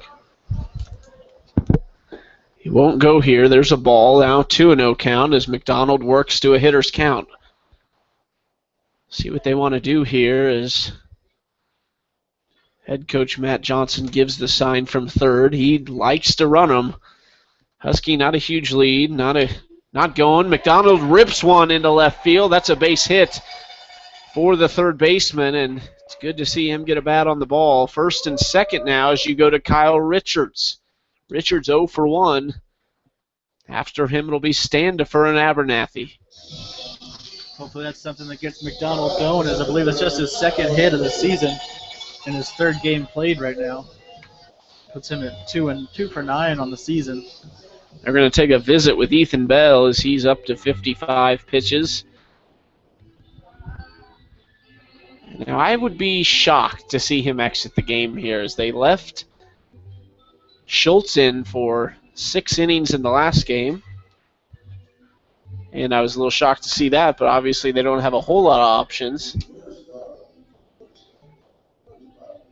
Not a lot of options, just 13 players on your roster. This might have been more of a visit to talk about a defensive strategy than it was about the pitcher Ethan Bell. Yeah, if you notice, all of the infield was there on the mound, listening on that conversation. So you've got Brandon Husky on second and Evan McDonald on first. Both guys with a little bit of speed. A base hit scores one for sure. A gapper probably scores both. Yeah, Kyle Richards at the plate, still looking for his first hit of the season.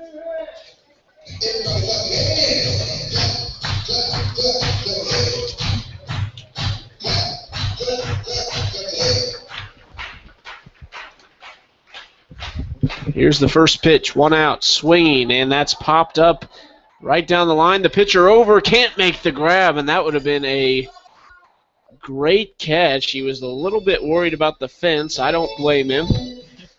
But That little brick barrier we have around the field here at Phil Welch. nonetheless, that could come back to haunt him. That would have been the second out, and then it would have been Standifer, who has been puzzled by Ethan Bell so far. He's 0 for 2. Fans looking for a run here in the bottom of the 5th inning.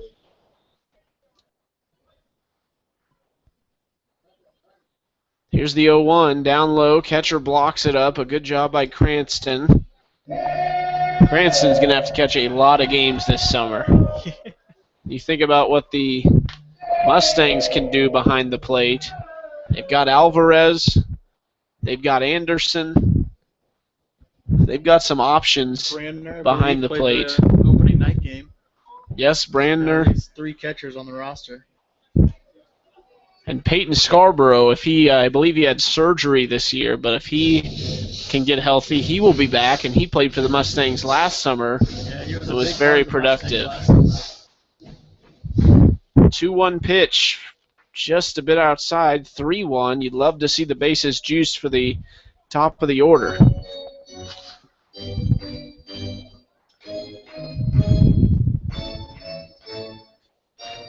Bell takes the sign from Cranston.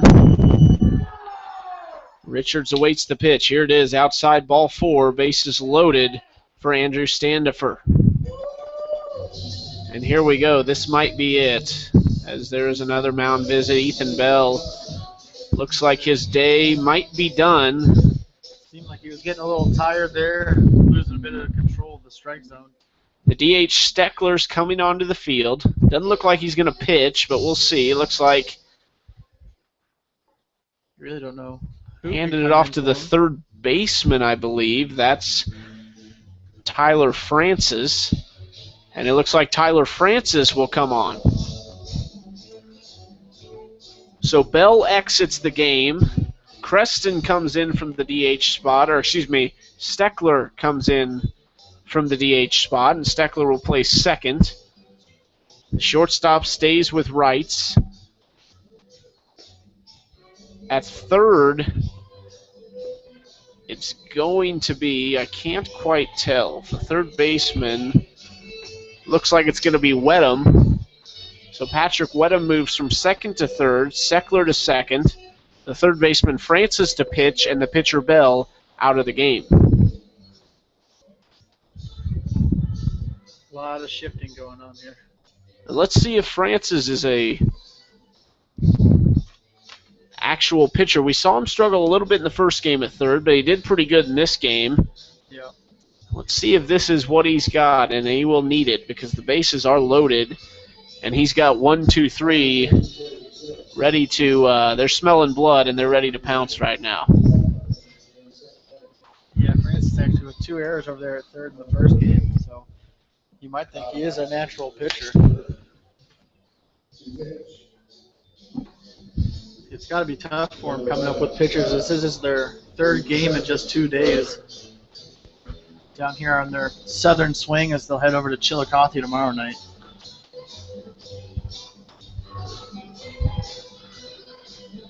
You wonder now, they come back later in the season, I believe you mentioned, and you have to wonder if they're going to have maybe 16 or 17 guys on this roster and have a legitimate pitching staff, because really Bell and Schultz were very good pitchers. They did a really good job, and Bell just ran out of gas and now needed a little bit of help, and let's see if Francis can help him out. I know Mustangs fans are hoping he can't.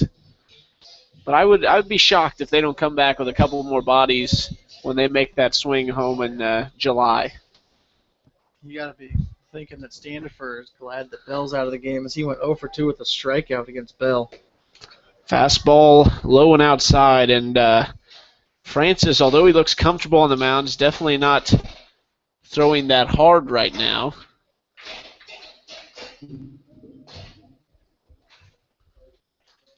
Here's the 1-0. Standifer swinging. That one rolls into right field. Base hit. One comes around, and here comes another. Play at the plate. No, he is safe at home. The Mustangs up 3-1 as Evan McDonald came all the way from second on just a kind of nice ground ball into right field, and Mustangs 3-1 lead. Here's Abernathy with first and second. Good job there by Standifer. That's 2 RBIs for him. Mustangs hold on to win this game. You might be looking at a player of the game nod. Driving in the winning runs, hopefully. His first 2 RBIs of the season. Standifer takes off, and the throw down is kind of a half-hearted throw. Standifer gets into second with a stolen base, so he is making a case for player of the game right now with those 2 RBIs, big 2 RBIs. Said something about a half-hearted throw, and I noticed that Cranston didn't even stand up to throw the ball down there, but it might be something with fatigue, as this is the second game he's caught tonight. Abernathy drives it into left, right to the left fielder, tagging up at third, though, and Husky will come home to score. Or, excuse me, that's Richards coming home to score for the 3rd run of the inning. And Abernathy grabs another RBI on that sacrifice fly. And Abernathy still 1 for 2, but still not much luck as he's hit a few hard liners to right to the defense. 4-1 lead for the Mustangs here in the bottom of the 5th inning. Now it's Brady Anderson stepping in with a runner on second. The runner is Standifer, and he drives this one into right center. The right fielder is back. Nealon makes the grab for out number 3. Mustangs plate 3. It's a 4-1 lead as they come onto the field in the 6th.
All right, we're back in the top of the 6th inning. Grant Gavin staying in.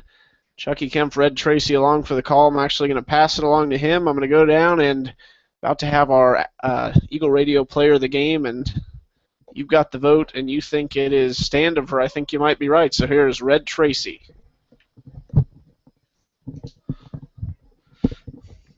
All right, we're in the top of the 6th inning now with the Mustangs scoring 3 runs in the bottom half of the 5th.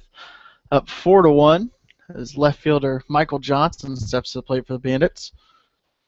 Grant Gavin making quick work of that 5th inning, going 1-2-3 as he strikes out 2 and has a ground out to the second baseman. We've got a grounder right back to Gavin. Toss it over to Corporate first for the first out in the inning.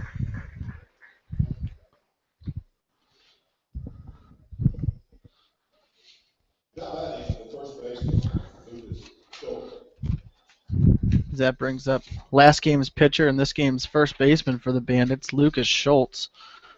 Sitting on a 1-for-2 night as he singled back in the fourth and scored the Bandits' only run of the game. There's a swing and a miss there for Schultz. Seemed like he was looking to drive something deep, and seems like a bit of a power hitter for the Bandits. Gavin delivers strike 2 there, just at the knees on Schultz.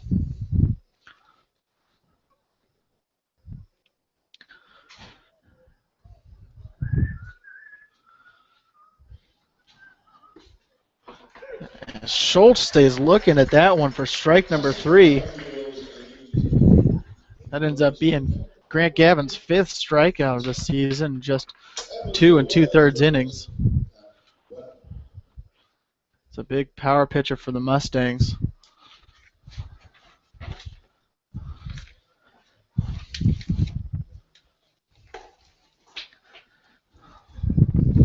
As Pat Wetman, the now third baseman for the Bandits, ends up looking at ball number 1 there. Swing and a miss there for strike number 1, moving the count to even at 1-1 now, 2 away here. Like I said, Gavin looks to be a bit of a power pitcher for the Mustangs, standing in at 6'3", 190 pounds. And like I said, 5 strikeouts in just 2 2/3 innings. As Webman looks at ball number 2 there. And another swing and a miss for Wetman as the count moves again to even at 2-2. And Gavin looks to get his 6th strikeout of the season.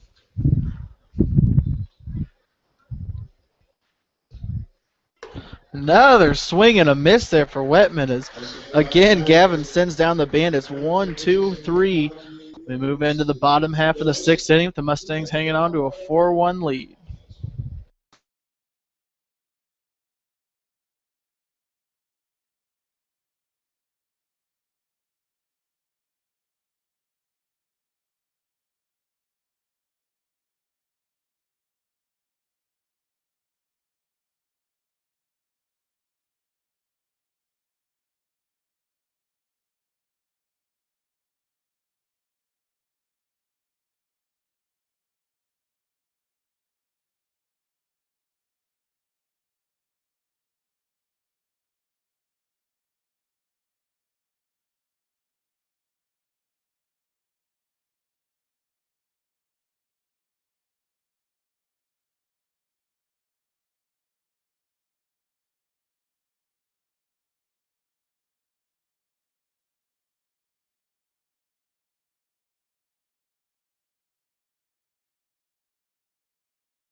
Joe Corper coming up to bat for the Mustangs here in the bottom half of the 6th. He's the 4-hole hitter in the second game. Stands at 1 for 2 on the night. Had a single back in the second inning. A couple changes defensively for the Bandits as Tyler Francis goes into right field, and the right fielder Jared Nealon comes in to pitch for the Bandits.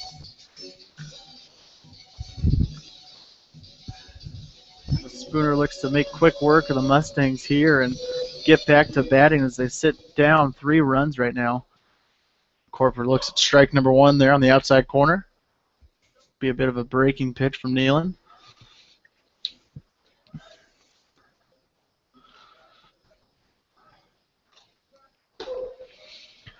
Low and in the dirt there for ball number 1. It's a 1-1 count now on Corper.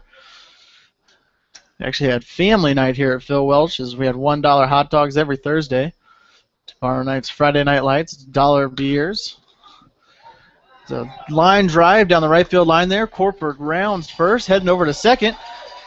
As Francis, the new right fielder, bobbles it in the corner, not able to pick it up. Throws it in. Corper ends up sliding into third for a triple. Leading off the Mustangs' bottom half of the 6th here.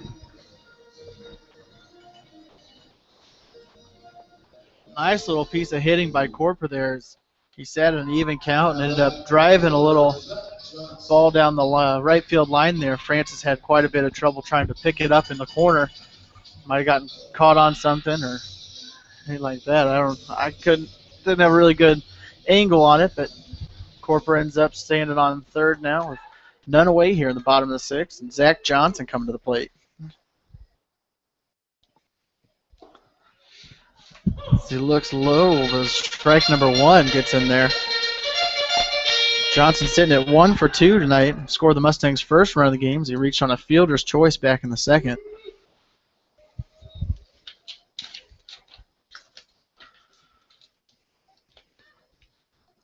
Johnson out of Woodcross, Utah, played for Arkansas Tech this past season. So he drives one down the line, but just goes foul down the third base line there.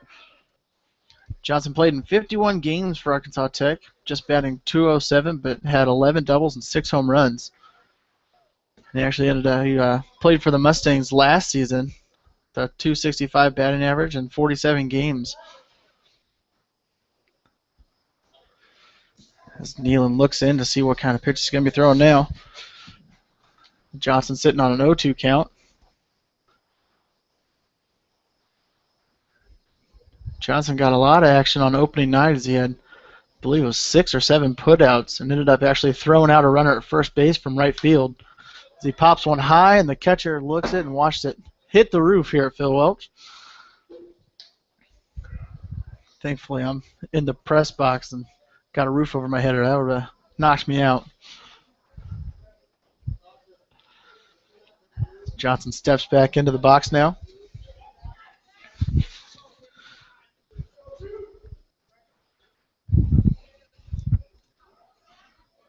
Still sitting on an 0-2 count. Corper still standing on third, looking for Johnson to drive him in. It's a hard hit ball to the third baseman.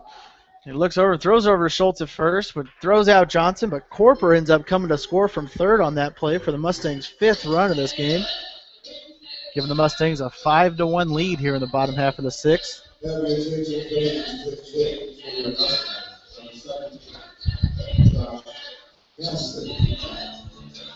That was Johnson's 3rd RBI on this season, and brings up second baseman Brandon Husky to the plate.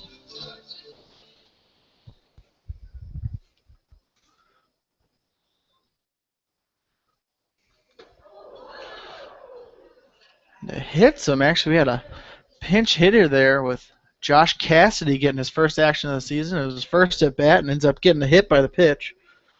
And trots on down to first.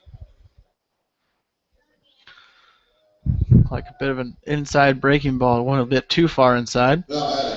As shortstop Matthew Johnson comes to the plate. Still looking for his first hit in this ball game.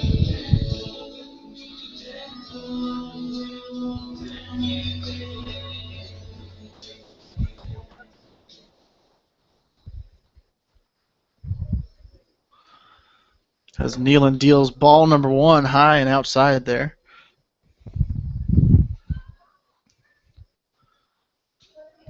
Husky looks down to third base coach and Mustangs manager Matt Johnson. See what kind of sign he got. As Cassidy takes off for second.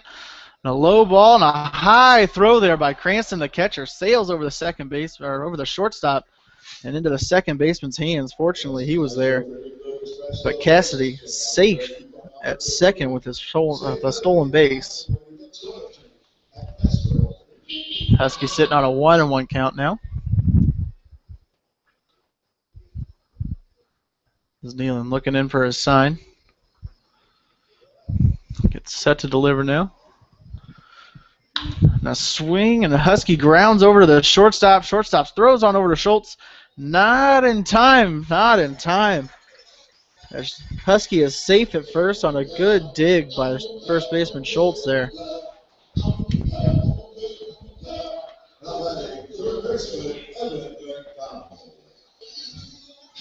That was Tyler Wright's moving to his right, trying to make the play at short, and throws the ball a bit low over to Schultz at first. He made a nice dig, but not in time as Husky is safe at first. And that puts runners on first and third. The Mustangs already scoring a run here in the bottom half of the sixth and maintaining that 5-1 lead.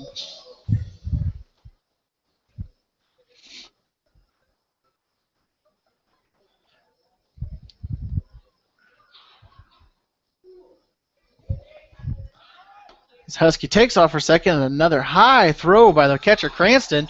The runner from third, Cassidy, coming on in to score. That was a bit of a risky play there by the catcher. Got a runner on third, but still ends up throwing to try and get out Husky, running over to, or trying to get out Johnson, running over to second, excuse me.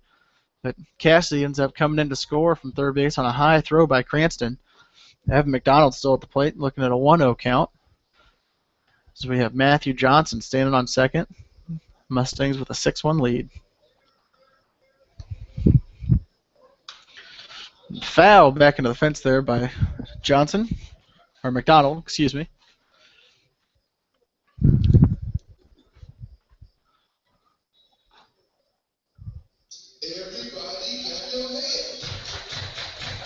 McDonald sitting on 1 for 2 tonight and scoring a run back in the 5th inning.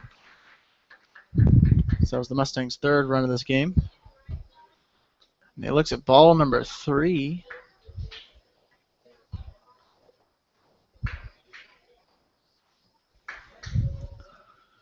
Just one away here in the bottom of the 6th for St. Joe. As Nealon looks in for the sign. And a swing and a foul ball there, Johnson, or by McDonald down the first base line. Brings it to a 2-2 count here with one away. Matthew Johnson still standing on second. And forgetting that stolen base that allowed Cassidy to score from third. The Mustangs' 6th run of this ball game.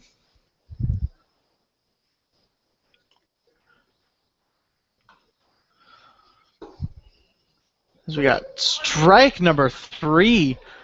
Looks like McDonald not happy about that as he was staying in the box.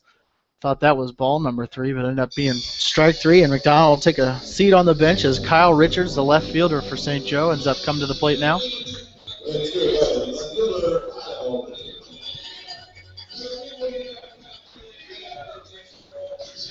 Richards 0 for 1 on the night, had a walk back in the 5th inning, came around to score on an Abernathy sac fly.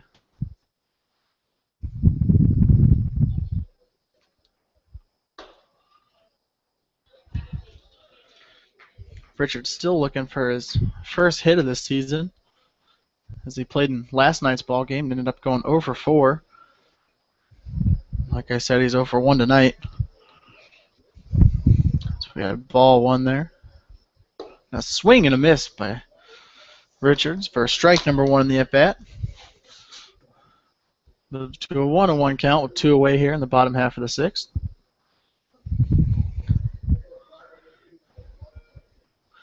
Mustangs offense took a little bit to get rolling tonight, but ended up scoring 3 runs to take the lead in the bottom half of the 5th. Seemed like they're always looking for that one big inning, as they had a 5-run inning last night. Ended up with a 3-run inning tonight.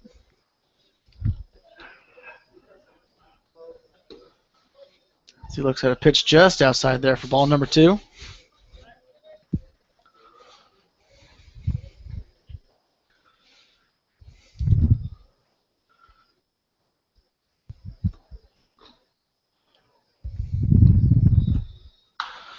It's a high fly ball in the infield, and the pitcher Nealon settles under it. And he snags it for out number 3 here in the bottom half of the 6th. So we head to the top half of the 7th. The Bandits come to the plate. with the bottom half of their order, Tyler Francis, Zach Cranston, then back to the top of their order with Chris Combs coming to the plate. As the Mustangs have a 6-1 lead, looking for their 4th win on this young season.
Bandits now right fielder, pitched the 5th inning for the Bandits and comes up to the plate. That's Tyler Francis.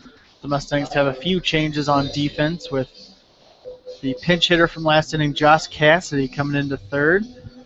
And the 3rd baseman, Evan McDonald, moving over to 2nd, replacing Brandon Husky, who's now out of the game. And a new pitcher replacing Grant Gavin is Northwest Bearcat John Pomado. He threw 1 inning of relief last night. Ended up getting 1 strikeout with no earned runs.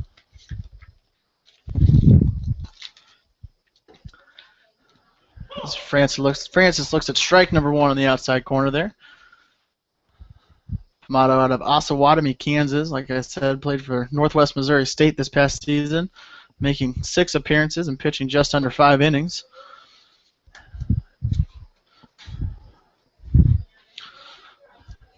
As Francis looks at ball number 1 high there.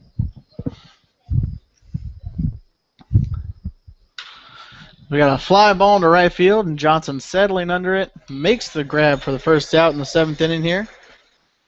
As this is the last inning of the game, with the doubleheaders only having 2 7-inning games. And that brings up the catcher, Zach Cranston, to the plate. Cranston 0 for 1 of the night with a strikeout back in the 2nd inning. Mustangs looking to close out their 4th victory of the season, holding a 6-1 lead here. As Cranston looks at strike number 1, little fastball looked like.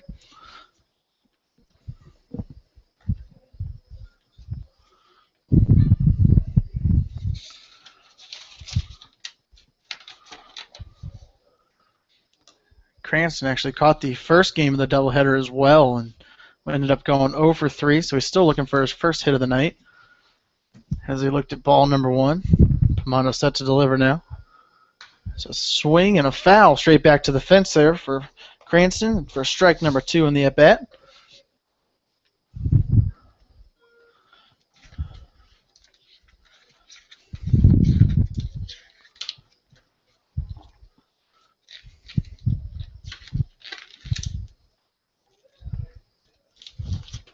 A swing and a miss as a drop 3rd strike. Cranston heading on down to 1st, but catcher throws on down to Corper for the 2nd out in the inning. The Mustangs now just 1 out away from their 4th victory on this young season. Looking to go 4-0 in the exhibition games leading up to their first Mink League game against Joplin tomorrow night. Expecting a pretty big crowd for the first Friday night of the Mustang season. It's always a decent crowd on Friday Night Lights night.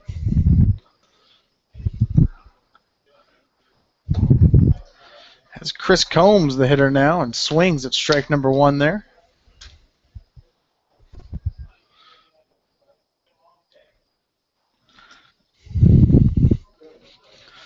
Pamato set to deliver and low and inside there for ball number 1.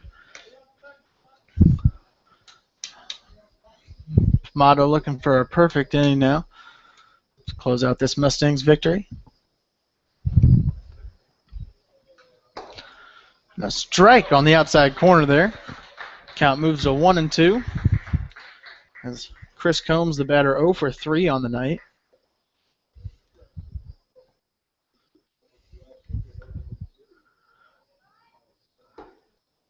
Oh, just a bit inside it looked like up here. As there's ball number 2. Pamato looks in for the sign. Hopefully the sign gives us strike number 3 and a win for the Mustangs here. Low there in the dirt for ball number 3 as the count moves to full.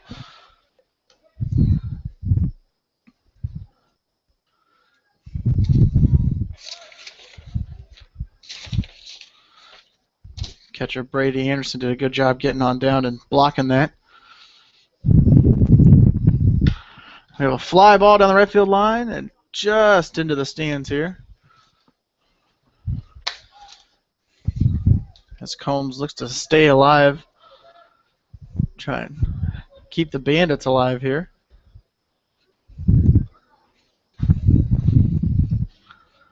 Pamato set to deliver now.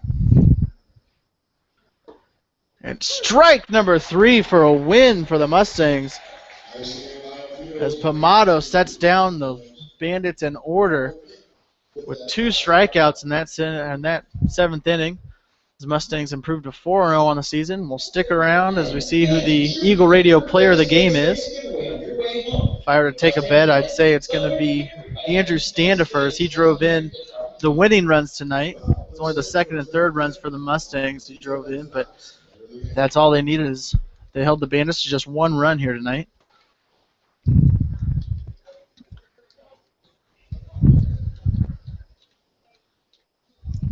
Partner Chucky Kemp down on the field looking to interview the Eagle Radio Player of the Game.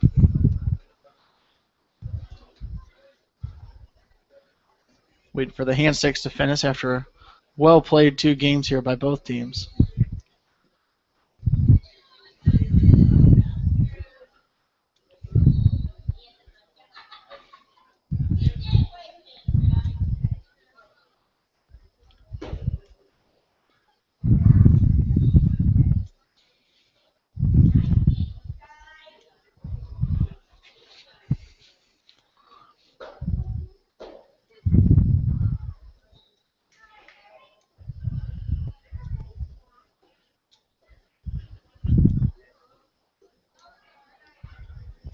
All right, we got our Eagle Radio Player of the Game down here. Andrew Stanford, 1 for 3, 2 RBIs. They go ahead RBIs actually. Bottom 5th, come out 0 for 2.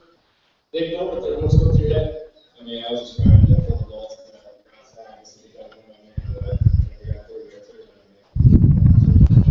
First 2 league games coming up should be pretty tough, and a big crowd coming. We were expecting well over 3,000 a game just like opening night.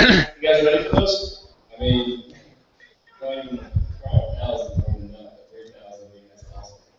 I think we're going to be a good team this year. I think we're going to go far. All right, Andrew Stanford for your Eagle Radio Player of the Game. Give it up for him one more time. There you have it. Andrew Standifer named Eagle Radio Player of the Game for this 2nd game after he goes 1 for 3 with a stolen base and 2 RBIs, driving in the go-ahead runs. The Mustangs took a sweep in the doubleheader as they won the first game 3-0, won this one 6-1 tonight. As they improved to 4-0 on the season and take on their first Mink League opponent in Joplin tomorrow night. We'll be back here at Phil Welch for a Friday Night Lights ball game. Hope to see you all out here, but if you can't make it to the game, make sure you check us out on YouTube as we'll have a live feed for every home game this season. Hope you all have a great night.